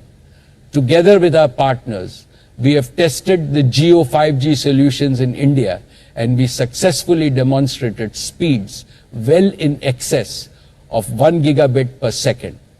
Our Made in India solution is comprehensive, complete, and globally competitive. It reaffirms my faith in the abundant talent of Indian engineers to deliver world-class products in such a cutting-edge technology. Recently, we received the necessary regulatory approvals as well as trial spectrum for initiating 5G field trials. As I speak to you, the entire 5G standalone network has been installed in our data centers across the nation and also at our trial sites in Navi Mumbai. We are confident of being the first to launch a full-fledged 5G service.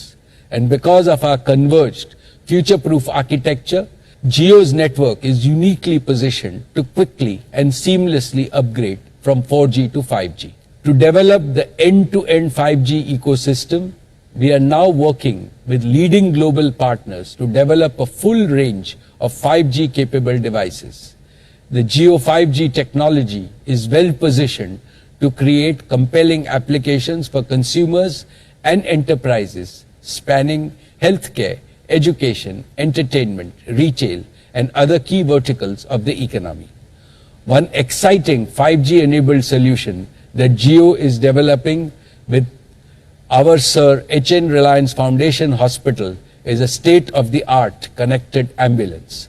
With real-time, high-fidelity telemedicine and remote doctor access, each connected ambulance can become a virtual extension of an hospital emergency room, even while on the move. We are developing with Reliance Foundation schools to use 5G to deliver immersive and interactive AR/VR content to students and classrooms, making the learning process a delightful, memorable, and enriching experience. We hope that such showcases will catalyze the emergence of a vibrant, local 5G ecosystem, making India a global hub for 5G development and export. So Jio is not just working to make India 2G Mukt, but also 5G Yukt. And once Jio's 5G solution is proven at India scale, we are excited by the prospect of exporting Jio 5G solutions to other telecom operators across the world. Friends, Jio has developed deep expertise in multiple emerging technologies like 5G, AI and machine learning, blockchain and mixed reality. We are developing 100% owned intellectual property. We have access to deep domain knowledge and operational experience within the Reliance Group across key industry verticals. We have a passionate and a talented team and world-class partners, and we have the opportunity to serve a global audience. In all, Jio Platforms is blossoming into a global technology player capable of creating multifold societal, customer, and shareholder value for years to come. Dear shareholders, now let me talk about Reliance Retail. This past year was the true test of our business. Despite challenging and restrictive operating conditions, Reliance Retail continued to deliver industry-leading returns. We added 1,500 new stores, which is among the largest retail expansion undertaken by any retailer during this period. Corona ಬಂದ ಮೇಲೆ ಯಾವ ಸಮಯದಿಂದ ನಂತರ ಅವರು workout ಅನ್ನ ಆರಂಭ ಮಾಡಬೇಕು, ಯಾವುದೇ ರೀತಿಯಂತಹ ಎಕ್ಸರ್ಸೈಸ್ ಗಳನ್ನ ಆರಂಭ ಮಾಡಬೇಕು ಅನ್ನೋದ್ರ ಬಗ್ಗೆ ಮಾತನಾಡ್ತಿದ್ವಿ. ಅತಿಯಾದ್ರೆ ಏನಾಗುತ್ತೆ ಅನ್ನುವಂತಹ ಪ್ರಶ್ನೆ ಕೂಡ ಇದೆ. ಇದ್ರ ಬಗ್ಗೆ ಮಾತನಾಡೋದಕ್ಕೆ ಮತ್ತೆ ಡಾಕ್ಟರ್ ಸುನಿಲ್ ಜಾಯ್ನ್ ಆಗಿದ್ದಾರೆ. ಡಾಕ್ಟರ್ ಸುನಿಲ್, ಈಗಾಗಲೇ ನಾವು ಹೇಳ್ತಾ ಇದ್ವಿ, ಅಂದ್ರೆ ಮೈಲ್ಡ್ ಸಿಂಪ್ಟಮ್ಸ್ ಆಗಿರಬಹುದು ಅಥವಾ ಎಸಿಂಪ್ಟಮೆಟಿಕ್ ಅವರು 1 ತಿಂಗಳ ಬಳಿಕ ಈ ವರ್ಕೌಟ್ ಗಳನ್ನ ಆರಂಭ ಮಾಡಬೇಕು ಅಂತ ಹೇಳಿ, ಆ ನಂತರ ಉಳಿದವರಿಗೆ ಏನು ಮಾಡರೇಟ್ ಸಿಂಪ್ಟಮ್ಸ್ ಇರುತ್ತೆ ಅವರು 2 ತಿಂಗಳ ಬಳಿಕ ಅಂತ ಹೇಳಿ. ಹಾಗಾದ್ರೆ ಮೈಲ್ಡ್ ಸಿಂಪ್ಟಮ್ಸ್ ಅಥವಾ ಎಸಿಂಪ್ಟಮೆಟಿಕ್ ಇದ್ದಂತ ಎಂತಹ ವ್ಯಾಯಾಮಗಳನ್ನ ಆರಂಭ ಮಾಡಬಹುದು? ಮೊದಲಿಗೆ ಹಂತವಾಗಿ ಏನು ಪ್ರಾಣಾಯಾಮ ಅಥವಾ ಬೇರೆ ಏನು ಬ್ರೀತಿಂಗ್ ಎಕ್ಸರ್ಸೈಸಸ್ ಅಥವಾ ರೆಗ್ಯುಲರ್ ಆಗಿ ಏನ್ ಮಾಡ್ತಾ ಇದ್ರು ಅದನ್ನ 1 ತಿಂಗಳ ನಂತರ ಹಂತವಾಗಿ ಶುರು ಮಾಡಬಹುದು. ಶುರು ಮಾಡ್ತಾ ಹೋಗಿ ನಾರ್ಮಲ್ ಎಲ್ಲ ಅನ್ಸಿ ಬೇರೆ ಅವ್ರಿಗೇನು ತೊಂದರೆ ಇಲ್ಲ ಅಂದ್ರೆ ಖಂಡಿತವಾಗ್ಲೂ ಅದನ್ನ ಶುರು ಮಾಡ್ತಾ ಹೋಗ್ಬೇಕಾಗತ್ತೆ. ಪ್ರಾಣಾಯಾಮ ಇರ್ಬೋದು, ಆಮೇಲೆ ಅಥವಾ ನಾವು ವಾಕಿಂಗ್ ಮಾಡುವಂತದ್ದು ಇರ್ಬೋದು, ಅಥವಾ ಜಿಮ್ಗೆ ಹೋಗುವಂಥದ್ದು ಇರೋದು. ಈವನ್ ಜಿಮ್ಗೆ ಹೋದ್ರು ಈ ಇನಿಷಿಯಲ್ ಆಗಿ ಸ್ಟ್ರೇನಿಯಸ್ ಎಕ್ಸರ್ಸೈಸಸ್ ಮಾಡಬಾರ್ದು. ಅದನ್ನು ಕೂಡ ಸ್ಲೋ ಆಗಿ ಶುರು ಮಾಡ್ತಾ ಹೋಗ್ಬೇಕಾಗುತ್ತೆ. ಯಾಕಂದ್ರೆ ಮೊದಲು ನಾವೇನು 2 ಅವರಲ್ಲಿ ಜಿಮ್ ಮಾಡ್ತಾ ಇದ್ವಿ, ಅದನ್ನ ಒಂದೇ ಸಲ ಮಾಡ್ಲಿಕ್ಕೆ ಆಗಲ್ಲ, ಇಷ್ಟು ದಿನ ನನಗೆ ಬಂದಿತ್ತು 3-4 ತಿಂಗಳು ಮಾಡಿಲ್ಲ ಅಂತ. ಸೊ ಅದನ್ನ ಹಂತ ಹಂತವಾಗಿ ನೋಡ್ಕೊಂಡು ಹೋಗಿ ಆಮೇಲೆ ಶುರು ಮಾಡ್ಬೇಕಾಗುತ್ತೆ. ಸೊ ಒಂದು ಈ ಮೈಲ್ಡ್ ಎಸಿಂಪ್ಟಮ್ಯಾಟಿಕ್ 1 ತಿಂಗಳಿಗೆ, ಸಿವಿಯರ್ ಅಥವಾ ಮಾಡರೇಟ್ ಅಥವಾ ಸಿವಿಯರ್ 2 ತಿಂಗಳ ನಂತರ ಅವ್ರದ್ದು ರೆಗ್ಯುಲರ್ ಆಕ್ಟಿವಿಟೀಸ್ ಏನಿದೆ ಸ್ಲೋ ಆಗಿ ಪೇಸ್ ವೈಸ್ ಮ್ಯಾನರ್ ಶುರು ಮಾಡ್ತಾ ಆಮೇಲೆ ಮ್ಯಾಕ್ಸಿಮಮ್ ಲೆವೆಲ್ಗೆ ಹೋಗ್ಬೋದು. ಸೊ ನಾವ್ ಅದು ಮಾಡ್ಲೇಬಾರ್ದು ಅಂತ ಹೇಳ್ತಾ ಇಲ್ಲ, ಮಾಡ್ಲಿಕ್ಕೆ ಒಂದು ಟೈಮ್ ಇದೆ, ಟೈಮ್ ಆದ್ಮೇಲೆ ಹಂತ ಹಂತವಾಗಿ ಮಾಡ್ಕೊಂಡು ತಮ್ಮ ಬಾಡಿ ಯಾವಾಗ ಅದರಲ್ಲಿ ರೆಸ್ಪಾಂಡ್ ಮಾಡುತ್ತೆ ಅದನ್ನ ನೋಡ್ಬೋದು. ಈ ಒಂದು ಟೈಮಲ್ಲಿ ಏನಾದ್ರೂ ಅಕಸ್ಮಾತ್ ಅವ್ರಿಗೆ ಏನಾದ್ರೂ ತೊಂದರೆ ಆದ್ರೆ ಅಥವಾ ಬೇರೆ ಏನಾದ್ರೂ ಅಂತದೇನಾದ್ರೂ ಉಸಿರಾಟಕ್ಕೆ ತೊಂದರೆ ಆಗೋದು ಅಥವಾ ನಾರ್ಮಲ್ ಆಗಿ ಮೊದಲ ತರ ಆಯಾಸ ಅದಕ್ಕಿಂತ ತುಂಬಾ ಜಾಸ್ತಿ ಆಗಾದ್ರೆ ಅದನ್ನ ಖಂಡಿತವಾಗ್ಲೂ ತಕ್ಷಣ ಡಾಕ್ಟರ್ಗೆ ಕನ್ಸಲ್ಟ್ ಮಾಡ್ಬೇಕಾಗತ್ತೆ. ಓಕೆ, ಇಂತಹ ಸಂದರ್ಭದಲ್ಲಿ ಮಾಡಿದ್ರೆ ಏನು ಡೇಂಜರ್ ಅಥವಾ ಏನು ಅಪಾಯ ಅಂತ ಹೇಳ್ತೀರಿ ಡಾಕ್ಟರ್? ಡೇಂಜರ್ ಏನಂದ್ರೆ ನೋಡಿ, ಯಾವಾಗ್ಲೂ ಒಂದು ಇಂಪಾರ್ಟೆಂಟ್ ಏನಂದ್ರೆ ಈಗ ಉಸಿರಾಡ್ಲಿಕ್ಕೆ ವೆರಿ ಇಂಪಾರ್ಟೆಂಟ್ ಆರ್ಗನ್ ಲಂಗ್. ಅದು ಶ್ವಾಸಕೋಶ ಏನಿರುತ್ತೆ ಅದು ಆಕ್ಚುಲಿ ಅದ್ರದ್ದು ಮೈನ್ ಇಂಪಾರ್ಟೆಂಟ್ ಕೆಲಸ ಅದು ಬ್ರೀತಿಂಗ್ ನ ಮಾಡೋವಂಥದ್ದು, ರೆಗ್ಯುಲೇಟ್ ಮಾಡೋವಂಥದ್ದು. ಹಾಗಾಗಿ ಯಾವುದೇ ಒಂದು ಸ್ಟ್ರೇನಿಯಸ್ ಎಕ್ಸರ್ಸೈಸ್ ಮಾಡಕ್ ಹೋದಾಗ ಅವ್ರಿಗೆ ಏನಾದ್ರು ಅಕಸ್ಮಾತ್ ಉಸಿರಾಟಕ್ಕೆ ತೊಂದರೆ ಆಗಿ ಬ್ರೆತ್ಲೆಸ್ನೆಸ್ ಅಂತ ಏನಾದ್ರು ಆದ್ರೆ ಮತ್ತೆ ಅವರಿಗೆ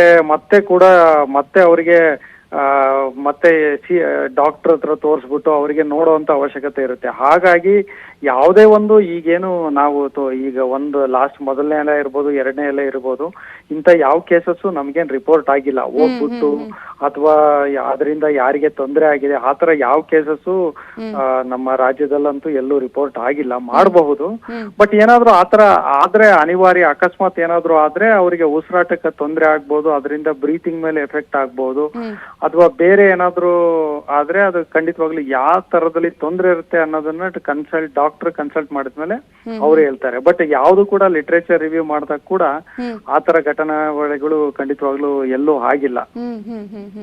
ಒಂದ್ ಕಡೆ ಲಾಕ್ ಡೌನ್ ಇರುತ್ತೆ, ಇನ್ನೊಂದ್ ಕಡೆಗೆ ಕೆಲವರಿಗೆ ಈ ರೀತಿ ಅಂತ ಕೊರೋನಾ ಬಂದಿರುತ್ತೆ, 2 ತಿಂಗಳು ಆದ್ಮೇಲೆ ಆಗಿರ್ಬೋದು ಮಾಡ್ಬೇಕು ಅನ್ನುವಂತಹ ವಿಚಾರಕ್ಕೆ ಸಂಬಂಧಪಟ್ಟ ಹಾಗೇನೆ ಈಗ ಅತಿಯಾದಂತ ಹೆಚ್ಚಿನ ವರ್ಕೌಟ್ ಮಾಡೋದಕ್ಕೆ ಹೋಗ್ತಾರೆ, ಯಾಕಂದ್ರೆ ಇಡೀ ಬಾಡಿ ಆಕ್ಟಿವ್ ಆಗಿರೋದಿಲ್ಲ ಅನ್ನುವಂತಹ ಕಾರಣಕ್ಕಾಗಿ. ಇದು ಬಹಳ ಡೇಂಜರಾ ಹೇಗೆ? ಹೌದು, ಖಂಡಿತವಾಗ್ಲು ಅತಿಯಾದ ಆಕ್ಟಿವಿಟಿ ಬಹಳ ಡೇಂಜರ್. ಮತ್ತೆ ಏನು ನಾವು ಟೈಮ್ ಫ್ರೇಮ್ ಅಂತ ಹೇಳಿದ್ವಲ್ಲ, ಡಿಸ್ಚಾರ್ಜ್ ಆಗಿ ಬಂದ್ಮೇಲೆ ನನಗೇನಾಗುತ್ತೆ ಎಲ್ಲ ನಾರ್ಮಲ್ ಆಗಿದ್ದೀನಿ, ವಾರ 15 ದಿನದಲ್ಲಿ ಎಲ್ಲ ಸರಿ ಹೋಗ್ಬಿಡ್ತೀನಿ ಅಂತ ಒಂದು ರಿಸ್ಕ್ ತಗೊಂಡು ಏನಾದ್ರು ಮಾಡ್ಲಿಕ್ಕೆ ಹೋದ್ರೆ ಅದರಿಂದ ಏನ್ ಬೇಕಾದ್ರೂ ತೊಂದರೆಗಳಾಗಬಹುದು. ಸೊ ಹಾಗಾಗಿ ಅದನ್ನ ಯಾವ್ದು ನಾವು ಅಡ್ವೈಸ್ ಮಾಡೋದಿಲ್ಲ. ಸೊ ಹಾಗಾಗಿ ಜನಗಳು ರಿಸ್ಕ್ ತಗೊಳ್ಳೋಂತ ಅವಶ್ಯಕತೆ ಇಲ್ಲ. ಅರ್ಥ ಆಗುತ್ತೆ, ಮನೇಲೇ ಇರ್ತಾರೆ, ಹಾಸ್ಪಿಟಲ್ ಅಲ್ಲಿ ಇರ್ತಾರೆ, ಅವರಿಗೆ ತುಂಬಾ ಇಂಪಾರ್ಟೆಂಟ್ ಆಕ್ಟಿವಿಟಿ ಅನ್ಸುತ್ತೆ. ಈಗ ಒಂಥರ ಡಿಸ್ಚಾರ್ಜ್ ಆಗಿ ಹೊರಗ್ ಬಂದ್ಮೇಲೆ ಅಥವಾ ರಿಕವರ್ ಆಗಿ ಬಂದ್ಮೇಲೆ ಒಂಥರ ಸ್ವಾತಂತ್ರ್ಯ ಸಿಕ್ಕಂಗ್ ಆಗಿರುತ್ತೆ, ನಾನು ಇಷ್ಟು ದಿನ ಮಾಡ್ತಾ ಇದ್ದೆ, ನನಗೆ ಅದ್ ಮಾಡಿದ್ರೆ ಇದಾಗುತ್ತೆ ಅಂತ. ಸೊ ಹಾಗಾಗಿ ಟೈಮ್ ಫ್ರೇಮ್ ಅಲ್ಲಿ ಆದ್ಮೇಲೆ ಹಂತ ಹಂತವಾಗಿ ಮಾಡ್ಬೇಕಾಗತ್ತೆ. ಓಕೆ, ಸಾಕಷ್ಟು ಕಾಲ್ಸ್ ಕೂಡ ಬರ್ತಾ ಇದೆ, ಮಾತನಾಡಿಸ್ತಾ ಹೋಗೋಣ. ಡಾಕ್ಟರ್ MH ಅಡವಿ ಅನ್ನುವರು ಕರೆ ಮಾಡಿದ್ದಾರೆ. ನಮಸ್ತೆ. ನಮಸ್ತೆ ಮೇಡಮ್. ಪ್ರಶ್ನೆ ಕೇಳಿ. ನಮಸ್ತೆ, ಹೇಳಿ. ಏನಿಲ್ಲ ಸರ್, ಈಗ ಹಿಂದೆ ನಮ್ಮ ಮನೆಯವರು ಕೊರೋನಾ ಇದರಿಂದ ಹೋಗಿತ್ತು, ಇದಕ್ಕೆ ಅದಕ್ಕೆ ನಮಗೂ ಸ್ವಲ್ಪ ಇದಾಯಿತು. ಅದಕ್ಕೆ ನಾವು ಈಗ ಎಕ್ಸಸೈಸ್ ಕೈಕಾಲು ನೋವು ಬರ್ತಿತ್ತು, ಎಕ್ಸಸೈಸ್ ಹೇಳ್ದಂಗೆ ಮಾಡ್ತಾ ಇದ್ದಿತ್ತು, ಹಂತವಾಗಿ ಮಾಡ್ಕೊಂಡು ಕೈ ಇಡೋದು ಎಲ್ಲ ಇದಾಗಿತ್ತು. ಅದಕ್ಕೆ ಈಗ ಇದು ಅದಕ್ಕೆ ಎಕ್ಸಸೈಸ್ ಅತಿ ಇತ್ತು ಮಾಡಬಾರ್ದಲ್ಲ? ಇಲ್ಲ, ನಿಮಗೆ ಈಗ ಕರೋನಾ ಬಂದು ಎಷ್ಟು ದಿನ ಆಯ್ತು ಅಡವಿ ಅವರೇ? ಆಗೋದು ಈಗ ನಮ್ಗೆ 7-4 ಇದಾಗಿತ್ತು, 7 ಅಲ್ಲ, ಅದು ಬಂದು 2 ತಿಂಗಳ ಮೇಲೆ ಆಗಿದ್ರೆ ನೀವು ಸ್ಲೋ ಆಗಿ ಮಾಡ್ತಾ ಹೋದಾಗ ಮೊದ್ಲೇನ್ ಮಾಡ್ತಾ ಇದ್ರೆ ಆಕ್ಟಿವಿಟೀಸ್ ಎಲ್ಲ ರಿವ್ಯೂ ಮಾಡ್ಬೋದು, ಏನು ತೊಂದರೆ ಇಲ್ಲ, ಮಾಡ್ತಾ ಹೋಗ್ಬೋದು. ಏನಾದ್ರು ಅಕಸ್ಮಾತ್ ತೊಂದರೆ ಆದ್ರೆ ಡಾಕ್ಟರ್ ಕಾಳಿ. ನಮ್ ದೃಷ್ಟಿಲಿ ಏನೂ ಆಗಲ್ಲ. ನೀವು ಏನ್ ರೆಗ್ಯುಲರ್ ಆಕ್ಟಿವಿಟೀಸ್ ಅಂತ ಏನಿದೆ ಅದನ್ನ 1 ತಿಂಗಳು ಅಥವಾ 2 ತಿಂಗಳು ಆಗಿತ್ತಂದ್ರೆ ಖಂಡಿತವಾಗ್ಲೂ ಎಲ್ಲ ಮಾಡಬಹುದು. ಓಕೆ, ವಿನೋದ್ ಕುಮಾರ್ ಅನ್ನೋ ಅವರು ಚಾಮರಾಜನಗರದಿಂದ ಕರೆ ಮಾಡಿದ್ದಾರೆ. ವಿನೋದ್ ಕುಮಾರ್ ಅವರೇ ನಮಸ್ತೆ, ಪ್ರಶ್ನೆ ಕೇಳಿ. ಚನ್ನಪಟ್ಟಣ ಮೇಡಮ್. ಚನ್ನಪಟ್ಟಣ, ಓಕೆ, ಪ್ರಶ್ನೆ ಕೇಳಿ. ಮೇಡಮ್ ಸರ್ ನಮಸ್ತೆ. ನಮಸ್ತೆ ವಿನೋದ್, ಹೇಳಿ. ಸರ್ ಅದೇ ನನಗೆ ಪಾಸಿಟಿವ್ ಆಗಿತ್ತು, ಲಂಗ್ಸ್ ಇನ್ಫೆಕ್ಷನ್ ಆಗಿತ್ತು, 14% ಸಿಟಿ ಸ್ಕ್ಯಾನ್ ಅಲ್ಲಿ. ನಾನು ಟ್ರೀಟ್ಮೆಂಟ್ ಎಲ್ಲ ತಗೊಂಡೆ, ಓಕೆ, ಎಲ್ಲ ಡಿಸ್ಚಾರ್ಜ್ ಆಗಿ ಬಂದು ಒಂದು 20 ಡೇಸ್ ಆಯ್ತು. ಓಕೆ, ಅಂದ್ರೆ ಈಗ ಏನಾಗಿದೆ ಅಂತಂದ್ರೆ ನಾನು ಫ್ರೀ ಎಕ್ಸರ್ಸೈಸ್ ಮಾಡ್ತಾ ಇದ್ದೀನಿ ಮನೇಲೇನೆ. ಫ್ರೀ ಎಕ್ಸರ್ಸೈಸ್ ಮಾಡ್ತಾ ಇದ್ದೀನಿ. ಆದ್ರೆ ಸರ್ ಇದು ಇನ್ನೊಂದೇನು ಅಂದ್ರೆ ನನಗೊಂದು ಸ್ವಲ್ಪ ಕೆಮ್ಮಿದೆ. ಕೆಮ್ಮು ಅಂದ್ರೆ ಪೂರ್ತಿ ಕೆಮ್ಮಿಲ್ಲ, ಸ್ವಲ್ಪ ಏನಾರು ಇದ್ ಮಾಡಿದಾಗ, ನೀರ್ ಕುಡ್ದಾಗ ಅಥವಾ ಜಾಸ್ತಿ ಊಟ ಮಾಡಿ ನೀರ್ ಕುಡ್ದಾಗ ಸ್ವಲ್ಪ ಕಫ ತರ ಬಂದು ಉಗಿದು ಬಿಟ್ರೆ ಸರಿ ಹೋಗುತ್ತೆ. ಆಮೇಲೆ ಎಕ್ಸರ್ಸೈಸ್ ಮಾಡುವಾಗ ಸ್ವಲ್ಪ ಸುಸ್ತಾಗುತ್ತೆ. ಹೌದು, ಅದಕ್ಕೆ ನಾವೇನು ಅಡ್ವೈಸ್ ಮಾಡ್ತೀವಿ ವಿನೋದ್ ಅವರೇ, ನೀವು ಆಲ್ರೆಡಿ ಈಗ 20 ಡೇಸ್ ಆಗಿದೆ ರಿಕವರ್ ಆಗಿ ಅಂತೀರಾ, ನಿಮ್ CD ಸ್ಕೋರ್ 14 ಇದೆ, ಇನ್ನ ಕೆಮ್ಮಿದೆ, ಕಫ ಇದೆ, ಹಾಗಾಗಿ ಸದ್ಯಕ್ಕೆ ಎಕ್ಸರ್ಸೈಸ್ ಮಾಡುವಂತ ಅವಶ್ಯಕತೆ ಇಲ್ಲ. ಯಾಕಂದ್ರೆ ನೀವು ನಾರ್ಮಲ್ ಆಕ್ಟಿವಿಟೀಸ್ಗೆ ಒಂದೊಂದ್ಸಲ ಕಫ ಬರೋದ್ರಿಂದ ಸುಸ್ತಾಗುವಂತ ಸಾಧ್ಯತೆ ಇರುತ್ತೆ. ಹಾಗಾಗಿ ಇನ್ನ ಸ್ವಲ್ಪ ದಿನ ವೆಯ್ಟ್ ಮಾಡಿ, ಇನ್ನೊಂದು 15 ಡೇಸ್ ವೆಯ್ಟ್ ಮಾಡಿ. ಸೊ 15-20 ಡೇಸ್ ವೆಯ್ಟ್ ಮಾಡಿ ನೋಡಿ, ಕಫ ಬರೋದೆಲ್ಲ ನಿಲ್ಬೇಕು, ಬರುವಂತ ಕೆಮ್ಮೇನಿದೆ ಕಂಪ್ಲೀಟ್ ಆಗಿ ಸ್ಟಾಪ್ ಆಗ್ಬೇಕು. ಓಕೆ. ಸೊ ಅದಾದ್ಮೇಲೆ ತಾವು ತಮ್ಮ ಏನ್ ಎಕ್ಸರ್ಸೈಸ್ ಆಕ್ಟಿವಿಟೀಸ್ ನ ರೆಗ್ಯುಲರ್ ಆಗಿ ಸ್ಲೋ ಆಗಿ ಶುರು ಮಾಡ್ಕೋಬಹುದು. ಅಲ್ಲಿವರೆಗೂ ಸದ್ಯಕ್ಕೆ ಬೇಡ ವಿನೋದ್ ಅವರೇ. ಓಕೆ. ಕರಣ್ ಕುಮಾರ್ ಅನ್ನೋರು ತುಮಕೂರಿನಿಂದ ಕರೆ ಮಾಡಿದ್ದಾರೆ. ನಮಸ್ತೆ ಕರಣ್ ಕುಮಾರ್ ಅವರೇ, ಪ್ರಶ್ನೆ ಮಾತಾಡಿ. ನಮಸ್ತೆ ಕರಣ್, ಹೇಳಿ. ಸರ್, ನನಗೆ ಹೋದ ತಿಂಗಳು 17ನೇ ತಾರೀಕು ವ್ಯಾಕ್ಸಿನ್ ತಂದೆ ಸರ್. ಅದು ಸರ್ ನನಗೆ 3 ಸತಿ ಆಪರೇಷನ್ ಆಗಿದೆ, ಕಾಲು ಬಲಗಾಲು. ಅನಾಸ್ಥೇಷಿಯಾ ತಗೊಂಡಿದೆ. ಬಟ್ ಸರ್ ಈಗ 2 ಡೇಸ್ ಇಂದ ಸಖತ್ ಪೈನ್ ಬರ್ತಾ ಇದೆ ಸರ್, ಆಪರೇಷನ್ ಜಾಗ ಎಲ್ಲ. ಏನು ಆಪರೇಷನ್ ಮಾಡಿ ಎಷ್ಟು ದಿನ ಆಯ್ತು ಸರ್? ಅದೇ 16th ಅಲ್ಲಿ ಒಂದು ಆಪರೇಷನ್ ಆಯಿತು, 19th ಅಲ್ಲಿ ಒಂದು ಆಗಿತ್ತು. No problem. ಏನ್ ಆಪರೇಷನ್ ಅದು? ಸರ್ ಬೌನ್ಸ್ ಕಟ್ಟಾಗ್ಬಿಟ್ಟಿತ್ತು ತೊಡೆನಲ್ಲಿ. ಆಯ್ತು ಬಿಡಿ, ಅದು ನೋ ಪ್ರಾಬ್ಲಮ್. ಈಗ ಎಕ್ಸರ್ಸೈಸ್, ಈಗ ನಿಮಗೆ ಇದು ಏನ್ ತೊಂದರೆ ಅಂದ್ರೆ ವ್ಯಾಕ್ಸಿನ್ ತಗೊಂಡು ಈಗ ಆಯ್ತು, ಈಗ ಏನೋ ಕಾಲಲ್ಲಿ ಪೈನ್ ಬರ್ತಾ ಇದೆ ಅಂತ ಹೇಳ್ತಾ ಇದ್ದೀರಾ? ಜಾಯಿಂಟ್ಸ್ ಎಲ್ಲ ಪೈನ್ಸ್ ಆಗೋದು? ಇಲ್ಲ, ವ್ಯಾಕ್ಸಿನ್ ತಗೊಂಡ ಮೇಲೆ ವಿತಿನ್ 48 ಅವರ್ಸ್ ಅಲ್ಲಿ ನಿಮ್ಗೆ ಏನಾದ್ರು ಪೈನ್ ಬಂದಿದ್ರೆ ಅದು it is related to vaccine. ಅದು ಸಾಮಾನ್ಯವಾಗಿ ಎಲ್ಲರಿಗೂ ಮೈಕೈ ನೋವು, ಸುಸ್ತು ಅಥವಾ ಏನು ಜ್ವರ ಅಂತದ್ ಏನಿರುತ್ತೆ ಅದೆಲ್ಲ ವ್ಯಾಕ್ಸಿನ್ ತಗೊಂಡು ವಿತಿನ್ 48 ಗಂಟೆಯಿಂದ 24 ಗಂಟೆ. ಅದಾದ್ಮೇಲೆ ನಿಮ್ಗೆ ಏನಿದೆ ಇದು ರಿಲೇಟೆಡ್ ಟು ವ್ಯಾಕ್ಸಿನ್ ಅಲ್ಲ, ಇದು ರಿಲೇಟೆಡ್ ಟು ಬೋನ್ಸ್. ತಾವು ಮೂಳೆ ಡಾಕ್ಟರ್ಗೆ ಒಂದ್ಸಲ ತೋರಿಸ್ಕೊಳ್ಳಿ, ಸರಿ ಆಗತ್ತೆ. ಓಕೆ. ರಾಜು ಅನ್ನೋರು ತುಮಕೂರಿನಿಂದ ಕರೆ ಮಾಡಿದ್ದಾರೆ. ರಾಜು ಅವರೇ ನಮಸ್ತೆ, ಪ್ರಶ್ನೆ ಕೇಳಿ. ನಮಸ್ತೆ ರಾಜು, ಹೇಳಿ. ನಮಸ್ತೆ ರಾಜು. ನಮ್ದು ಕೋವಿಡ್ ಪಾಸಿಟಿವ್ ಆಗಿತ್ತು, 2 ಮಂತ್ ಆಯ್ತು. ಓಕೆ. ಈಗ ಮನೇಲೆ ನಾರ್ಮಲ್ ಆಗಿದ್ವಿ, ನಾರ್ಮಲ್ ಎಕ್ಸರ್ಸೈಸ್ ಮಾಡ್ತಾ ಇದೀವಿ. ಓಕೆ. ಬಟ್ ವ್ಯಾಕ್ಸಿನ್ ಯಾವಾಗ ಹಾಕ್ಸ್ಕೊಬೇಕು ಸರ್? ಆ ವ್ಯಾಕ್ಸಿನು ಏನ್ ಹೇಳುತ್ತೆ, ಸರ್ಕಾರದ ನಿಯಮಾವಳಿಗಳ ಪ್ರಕಾರ 3 ತಿಂಗಳು ಕಾಯ್ಬೇಕಾಗುತ್ತೆ ನೀವು. ಈಗ ಆಲ್ರೆಡಿ ನೀವು 2 ಮಂತ್ಸ್ ಆಗಿದೆ ಅಂತ ಹೇಳಿದಿರಲ್ಲ, ರಿಕವರ್ ಆಗಿ 3 ಮಂತ್ಸ್ ಅಂತ ಹೇಳ್ತಾರೆ. ಇನ್ನ 1 ತಿಂಗಳು ಕಾದ ನಂತರ ತಾವು ಹೋಗಿ ವ್ಯಾಕ್ಸಿನ್ ಹಾಕ್ಸ್ಕೋಬಹುದು. ಓಕೆ. ಏನು ಡಾಕ್ಟರ್, ಈಗಾಗಲೇ ನೀವು ಹೇಳ್ತಾ ಇದ್ರಿ ಅಂದ್ರೆ ಮೈಲ್ಡ್ ಆಗಿರ್ಬೋದು ಅಥವಾ ಮೈಲ್ಡ್ ಟು ಮಾಡರೇಟ್ ಆದಂತಹ ಸಂದರ್ಭದಲ್ಲಿ ಅಥವಾ ಸಿವಿಯರ್ ಆದಂತಹ ಸಂದರ್ಭದಲ್ಲಿ ವರ್ಕೌಟ್ಗಳನ್ನ ಹೇಗೆ ಸ್ಟಾರ್ಟಿಂಗ್ ಇಂದ ಆರಂಭ ಮಾಡಬೇಕು ಅಂತ ಹೇಳಿ, ಈಗ ಪ್ರೋನಿಂಗ್ ಅನ್ನ ಮಾಡಬೇಕು ಅಂತ ಹೇಳ್ತಾ ಇದ್ರಲ್ಲ ಡಾಕ್ಟರ್, ಅಂದ್ರೆ ಆ ಒಂದು ಕೊರೋನಾ ಇದ್ದಂತಹ ಸಂದರ್ಭದಲ್ಲಿ ಅದು ಓಕೆನಾ ಹೇಗೆ? ಕೊರೋನಾ ಇದ್ದಾಗ proning that is need for our. Actually proning ಇಂದ ತುಂಬಾ ಸ್ಯಾಚುರೇಷನ್ ಲೆವೆಲ್ ಜಾಸ್ತಿ ಆಗ್ತಾ ಹೋಗುತ್ತೆ. ಸೊ ಕರೋನಾ ಟೈಮಲ್ಲಿ ನಾವು ಇನಿಷಿಯಲಿ ಏನ್ ಹೇಳ್ತೀವಿ, ಪೇಷಂಟಿಗೆ ಯಾರಾದ್ರೂ ವ್ಯಾಕ್ಸಿನ್ ಆಕ್ಸಿಜನ್ ಸ್ಯಾಚುರೇಷನ್ ಲೆವೆಲ್ ಕಮ್ಮಿ ಇದ್ದಾಗ ಅವರಿಗೆ ದಿನಕ್ಕೆ 3 ಇಂದ 4 ಸಲ ಪ್ರೋನಿಂಗ್ ಮಾಡಬೇಕು ಅಂತ ಹೇಳ್ತೀವಿ. ಅದಕ್ಕೆ ಸಿಸ್ಟರ್ಸ್ಗಳಿಗೂ ಟ್ರೈನ್ ಮಾಡಿಕೊಟ್ಟಿರ್ತೀವಿ.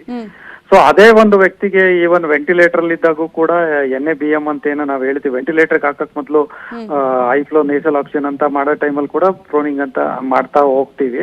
ಬಟ್ ಒಂದ್ಸಲ ವೆಂಟಿಲೇಟರ್ಗೆ ಹಾಕ್ತಾ ಹೋದಾಗ ಅದರಲ್ಲಿ ಡಿಸಿಷನ್ ಅನಸ್ಥೆಟಿಸ್ಟ್ ತಗೊಂತಾರೆ, ಪ್ರೋನಿಂಗ್ ಬೇಕಾ ಬೇಡ ಅಂತ. ಬಟ್ ಪ್ರೋನಿಂಗ್ ಇಂದ ಖಂಡಿತವಾಗ್ಲೂ ಆಕ್ಸಿಜನ್ ಲೆವೆಲ್ ತುಂಬಾ ಜಾಸ್ತಿ. ನಾರ್ಮಲ್ ಪೀಪಲ್ ಕೂಡ ಅದನ್ನ ಮಾಡಬಹುದಾ ಹೇಗೆ?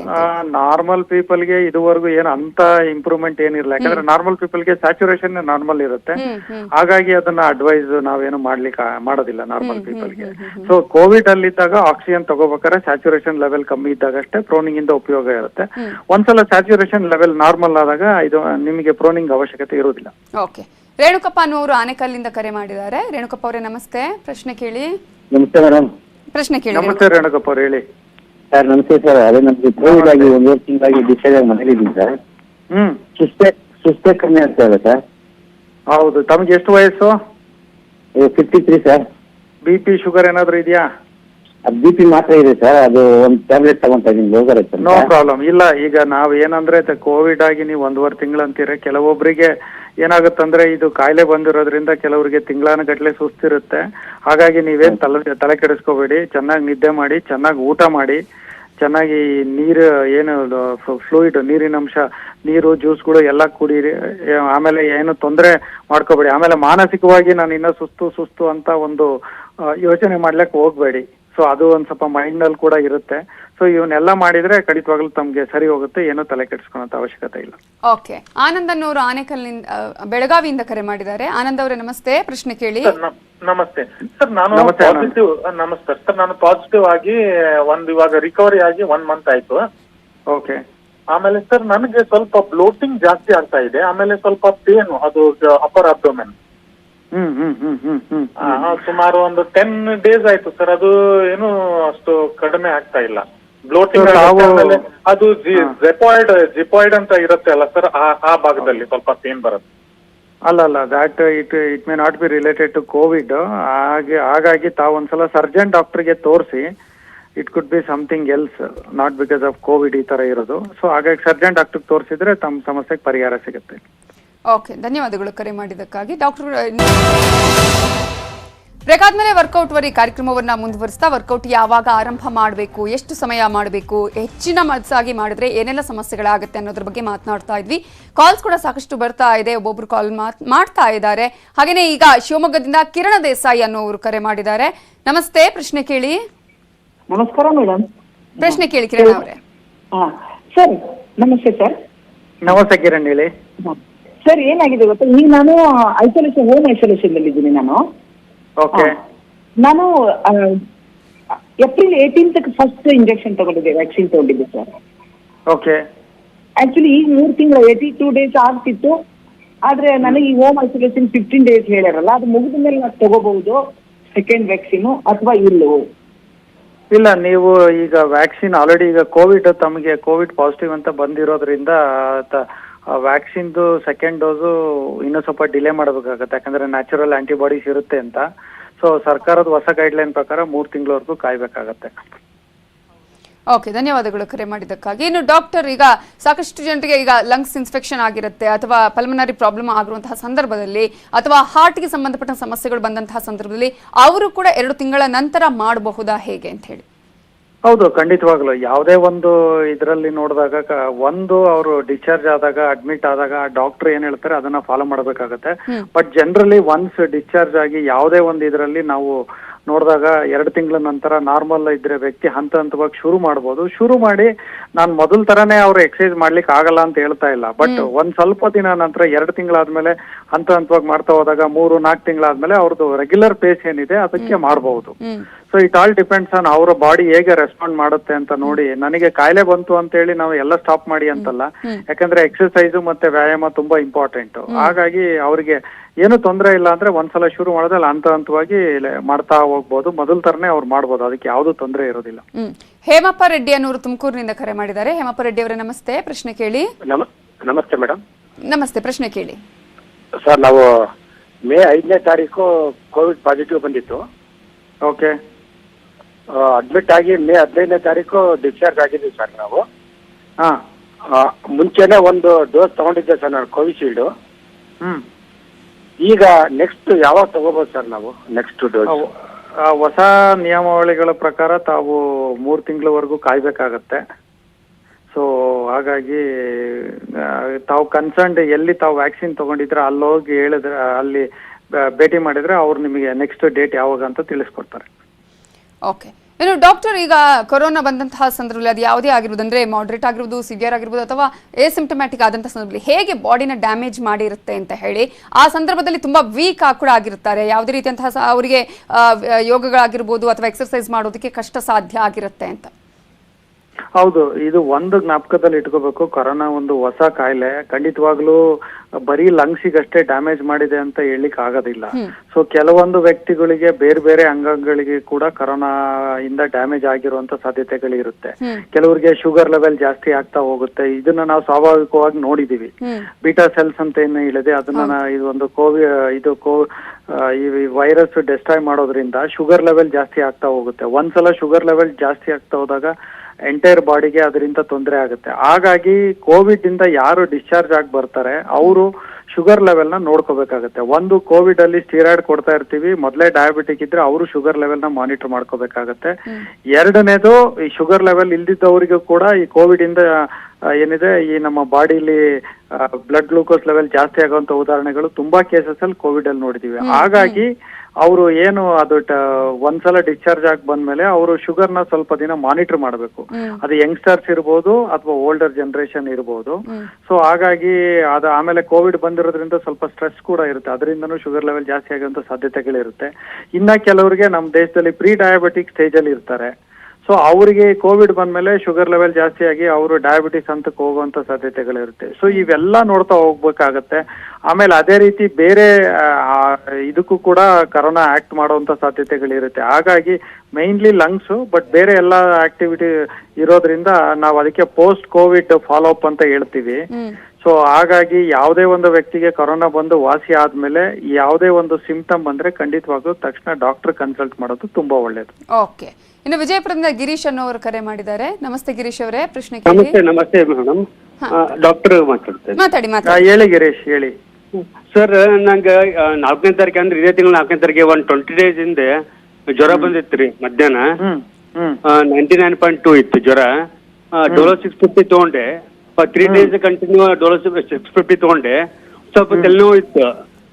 ಈಗ ನಂಗೆ ಅದು ಕೋವಿಡ್ ಬಂದಿದೆ ಅಂತ ತಿಳ್ಕೊಬೇಕು ಅಥವಾ ಈಗ ಬಂದಿಲ್ಲ ಅಂತ ತಿಳ್ಕೊಬೇಕು ಗೊತ್ತಾಗ್ತಾ ಇಲ್ಲ. ಒಂದು ಇನ್ನ ವ್ಯಾಕ್ಸಿನ್ ಯಾವ್ದು ತಗೊಂಡಿಲ್ಲ, ತಗೋಬೇಕಂತ ಈಗ ಡಿಸೈಡ್ ಮಾಡಿದ್ದೀನಿ. ಬಟ್ ಅದು ಇದು ಒಂದು ಈ ರೀತಿ ಒಂದು 20 ಡೇಸ್ ಬ್ಯಾಕ್ ಜ್ವರ ಬಂದಿತ್ತು. ಅದಕ್ಕೆ ಈಗ ಯಾವ ರೀತಿ ನಾನು ಡೋಸ್ ತಗೋಬೇಕು, ತಗೊಳ್ಳೇ ಬೇಡ ಅಂತ ಕೇಳ್ತಾ ಇದ್ದೀನಿ ಸರ್. ಇಲ್ಲ, ನೀವು ಅವಾಗೇ ಟೆಸ್ಟ್ ಮಾಡಿಸ್ಬೇಕಿತ್ತು. ಈಗ ಜ್ವರ ಬಂದಾಗ ಕೋವಿಡ್ ಸಿಂಪ್ಟಮ್ಸ್ ಇದೆ ಅಂತ ಈಗಲೂ ಕೂಡ ತಾವು ಕೋವಿಡ್ಗೆ ಟೆಸ್ಟ್ ಮಾಡಿಸ್ಬೋದಾಗತ್ತೆ. RT-PCR ಏನ್ ಪರೀಕ್ಷೆ ಮಾಡಿಸ್ಬಿಟ್ಟು ನೋಡ್ಬೋದು. ಕೋವಿಡ್ ನೆಗೆಟಿವ್ ಇದ್ರೆ ಖಂಡಿತವಾಗ್ಲೂ ವ್ಯಾಕ್ಸಿನ್ ತಗೋಬಹುದು. ಓಕೆ, ಶಿವಣ್ಣ ಅನ್ನೋರು ದಾವಣಗೆರೆಯಿಂದ ಕರೆ ಮಾಡಿದ್ದಾರೆ. ಶಿವಣ್ಣ ಅವರೇ ನಮಸ್ತೆ, ಪ್ರಶ್ನೆ ಕೇಳಿ. ನಮಸ್ತೆ ಮೇಡಮ್. ಪ್ರಶ್ನೆ ಕೇಳಿ, ಮಾತಾಡ್ಸಿ. ಹೇಳಿ ಶಿವಣ್ಣ, ಕೇಳಿ ಇದ್ದೀನಿ. ಮೇಡಮ್ ಸರ್, ನಾನು ಬ್ಲಡ್ ಥಿನ್ನರ್ ತಗೊಂತ ಇದ್ದೇನೆ ಸರ್. ಓಕೆ, ಆಕ್ಸಿಡೆಂಟ್ ತಗೋಬೋದಾ ಸರ್ ಇಂಜೆಕ್ಷನ್? ಹೌದು, ತಗೋಬಹುದು ಖಂಡಿತವಾಗ್ಲು, ಏನು ತೊಂದರೆ ಇಲ್ಲ. ಕಂಟಿನ್ಯೂ ಮಾಡಿ. ತಾವು ಯಾವ್ದು ವ್ಯಾಕ್ಸಿನ್ ನೀವು ವ್ಯಾಕ್ಸಿನ್ ಬಗ್ಗೆ ಕೇಳ್ತಾ ಇದ್ದೀರಲ್ಲ? ಹೌದು. ಹಲೋ, ವ್ಯಾಕ್ಸಿನ್ ತಗೋಬಹುದು. ಬ್ಲಡ್ ಥಿನ್ನರ್ ತಗೊಂತಾ ಇದ್ರೆ ವ್ಯಾಕ್ಸಿನ್ ತಗೋಬಹುದು, ಏನು ತೊಂದರೆ ಇಲ್ಲ. ದಯವಿಟ್ಟು ತಗೊಳ್ಳಿ, ಕಾಂಟ್ರಾ ಇಂಡಿಕೇಶನ್ ಇಲ್ಲ. ಓಕೆ, ಇನ್ನು ಡಾಕ್ಟರ್, ಈಗ ನಾವಾಗ್ಲೇ ಮಾತಾಡ್ತಾ ಇದ್ವಿ ಅಂದ್ರೆ ವರ್ಕೌಟ್, ಅತಿಯಾದಂತಹ ವರ್ಕೌಟ್ ಇಂದ ಕೂಡ ಅನೇಕ ಸಮಸ್ಯೆಗಳಾಗುತ್ತೆ ಅಂತ ಹೇಳಿ. ಈಗ ಆಗುವಂತಹ ಒಂದು ಏನು ವರ್ಕೌಟ್ ಮಾಡುವಾಗ, ಯೋಗ ಅಥವಾ ಪ್ರಾಣಾಯಾಮ ಯಾವುದೇ ಎಕ್ಸರ್ಸೈಸ್ ಗಳನ್ನ ಮಾಡುವಾಗ ಬರುವಂತಹ ಸ್ವೆಟ್ ನಿಂದ ಏನಾದ್ರೂ ಸಮಸ್ಯೆ ಆಗೋ ಚಾನ್ಸಸ್ ಇದೆ, ವೀಕ್ನೆಸ್ ಆಗುವಂತಹ ಚಾನ್ಸಸ್ ಇದೆಯಾ? ಇಲ್ಲ, ಖಂಡಿತವಾಗ್ಲು ಸ್ವೆಟ್ ನಿಂದ ಬರೋದಿಲ್ಲ. ಬಟ್ ಒಂದು ಏನು ಅಂದ್ರೆ ವರ್ಕೌಟ್ ಮಾಡ್ತಾ ಹೋದಾಗ ಯೋಗ ಪ್ರಾಣಾಯಾಮ ನೋಡಿದ್ರೆ ಅವು ಈಗ ಆಕ್ಚುಲಿ ಅವನ್ನ ಹಂತವಾಗಿ ಮಾಡ್ತಾ ಹೋಗ್ತೀವಿ, ಅದಕ್ಕೊಂದು ಸಿಸ್ಟಮ್ ಇದೆ. ಬಟ್ ನಾವೇನ್ ಹೇಳ್ತಾ ಇದೀವಿ ಅಂದ್ರೆ ಎಕ್ಸರ್ಸೈಸ್ ಅಂದ್ರೆ ಜನ ಈಗ ಥ್ರೆಡ್ಮಿಲ್ ಅಲ್ಲಿ ಸ್ಟಾರ್ಟ್ ಮಾಡ್ತಾರೆ. ಸೊ ಥ್ರೆಡ್ಮಿಲ್ ಅಲ್ಲಿ ಶುರು ಮಾಡ್ತಾ ಹೋದಾಗ ಅಂತ ಒಂದು ಹಂತದಲ್ಲಿ ಅವರಿಗೆ ಒಂದು ಮೊದಲಿನ ಬೇಸಿಕ್ ಬರ್ಲಿಕ್ಕೆ ಟೈಮ್ ಆಗುತ್ತೆ. ಅಲ್ಲಿವರೆಗೂ ಅವರು ನೋಡ್ಕೊಂಡು ಮಾಡಬೇಕು. ಅಥವಾ ಯಾವುದೇ ಸ್ಪೋರ್ಟ್ಸ್ ಮನ್ ಇರ್ಬೋದು ಅಥವಾ ಬೇರೆ ಏನೋ ಆಕ್ಟಿವಿಟೀಸ್ ಇರ್ಬೋದು, ಅದನ್ನ ನೋಡ್ತಾ ಮಾಡ್ಬೋದಾಗುತ್ತೆ. ಬಟ್ ಸ್ವೆಟ್ ಇಂದ ಏನು ತೊಂದರೆ ಇಲ್ಲ. ಸ್ವೆಟ್ ಬಂದ್ರೆ in fact it's a good sign, bodily calorie burn ಆಗ್ತಾ ಇದೆ ಅಂತ ಅರ್ಥ. ಸೊ ಹಾಗಾಗಿ ಸ್ವೆಟ್ ಬಂದ್ರೆ ಸ್ವೆಟ್ ಇಂದ ಒಳ್ಳೆ ಸೈನು, ಏನು ತೊಂದರೆ ಇಲ್ಲ. ಹಲೋ ಡಾಕ್ಟರ್, ನನ್ನ ವಾಯ್ಸ್ ಕೇಳಿಸ್ತಾ ಇದೆಯಾ? ಕೇಳಿಸ್ತಾ ಇದೆ, ಹೇಳಿ. ಈಗ ಫುಡ್ ಕೂಡ ತುಂಬಾ ಇಂಪಾರ್ಟೆಂಟ್ ಆಗುತ್ತೆ. ಒಂದ್ ಕಡೆ ಈಗ ಕೊರೋನಾ ಬಂದವರಿಗೆ, ಆ ನಂತರ ಅಲ್ಲಿಂದ ಪೋಸ್ಟ್ ಕೋವಿಡ್ ಇರುವಂತವ್ರಿಗೂ ಕೂಡ, ಜೊತೆಗೆ ಎಕ್ಸರ್ಸೈಸ್ ಮಾಡುವ ಸಂದರ್ಭದಲ್ಲಿ ಫುಡ್ ಗಳನ್ನ ಕೂಡ ಹೇಗೆ ಕಂಟ್ರೋಲ್ ಆಗಿ ತೆಗೆದುಕೊಳ್ಬೇಕಾಗತ್ತೆ? ಫುಡ್ಗಳು ಆಕ್ಚುಲಿ ಏನಿದೆ, ಅವರು ನಾರ್ಮಲ್ ಪರ್ಸನ್ ಇದ್ರೆ ಅವರಿಗೆ ಮೊದಲು ಏನ್ ಊಟ ಮಾಡ್ತಾ ಇದ್ರು ಅದನ್ನೇ ಮಾಡಬಹುದು, ಏನು ತೊಂದರೆ ಇಲ್ಲ. ಬಟ್ ಆಕ್ಚುಲಿ ಹಣ್ಣು, ತರಕಾರಿ ಮತ್ತೆ ಪ್ರೋಟೀನ್ ರಿಚ್ ಡಯಟ್ ಅಂತ ಹೇಳ್ತೀವಿ, ಅವನ್ನೆಲ್ಲ ತಗೋಬೇಕಾಗತ್ತೆ.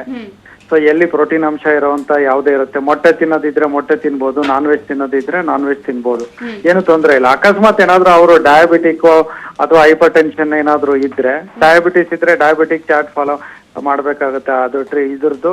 ಮತ್ತೆ ಹೈಪರ್ ಟೆನ್ಷನ್, BP ಇದ್ರೆ ಏನು ನಾವು ಉಪ್ಪಿನಂಶ ಇರುವಂತ ಪದಾರ್ಥಗಳನ್ನ ತಿನ್ಬಾರ್ದು. ಸೊ ಅದು ಬಿಟ್ರೆ ಬೇರೆ ಎಲ್ಲ ಚೆನ್ನಾಗಿ ತಿನ್ಬೋದು, ಚೆನ್ನಾಗಿ ಊಟ ಮಾಡ್ಬೋದು. ಒಂದು ಏನೋ ನನಗೆ ಕೋವಿಡ್ ಬಂತು ಅಂತ ಒಂದು ಮನಸ್ಸಿಂದ ತೆಗೆದು ಹಾಕ್ಬೇಕಾಗತ್ತೆ. ನಾರ್ಮಲ್ ಮನುಷ್ಯ ಅಂತ ಯೋಚನೆ ಮಾಡ್ಕೊಂಡು ತಾವು ನಾರ್ಮಲ್ ಆಗಿರ್ಲಿಕ್ಕೆ ಅವರು ಇದನ್ ಮಾಡ್ಬೇಕು. ಮನೋಸ್ಥೈರ್ಯ ಬಹಳ ಇಂಪಾರ್ಟೆಂಟ್. ಹಾಗಾಗಿ ತಾವು ಏನು ರೆಗ್ಯುಲರ್ ಆಕ್ಟಿವಿಟಿ ಏನಿದೆ ಅದನ್ನ ಎಲ್ಲ ಮಾಡ್ಕೊಂಡು ಹೋಗ್ಬೋದು. ಊಟನೂ ಕೂಡ ಅದೇ ತರ ಮಾಡ್ಬೇಕು. ಇನ್ಫ್ಯಾಕ್ಟ್ ಊಟ ಮಾಡೋದು, ಚೆನ್ನಾಗಿ ನೀರು ಕುಡಿಯೋದು, ಜ್ಯೂಸ್ ಕುಡಿಯೋದು, ನಿದ್ದೆ ಮಾಡೋದು, ರೆಸ್ಟ್ ತಗೊಳೋದು, ಅವೆಲ್ಲ ಕೋವಿಡ್ ರಿಕವರಿ ಆದ್ಮೇಲೆ ಬಹಳ ಇಂಪಾರ್ಟೆಂಟ್ ಆಕ್ಟಿವಿಟೀಸ್ ಆಗುತ್ತೆ. ಓಕೆ, ಸಾಕಷ್ಟು ವಿಚಾರಗಳನ್ನ, ಮಾಹಿತಿಗಳನ್ನ ನಮ್ಮ ಜೊತೆ ಹಂಚಿಕೊಂಡಿದ್ರೆ doctor. Thank you so much ನಮ್ಮ ಈ ಕಾರ್ಯಕ್ರಮದಲ್ಲಿ ಜಾಯಿನ್ ಆಗಿದ್ದಕ್ಕಾಗಿ.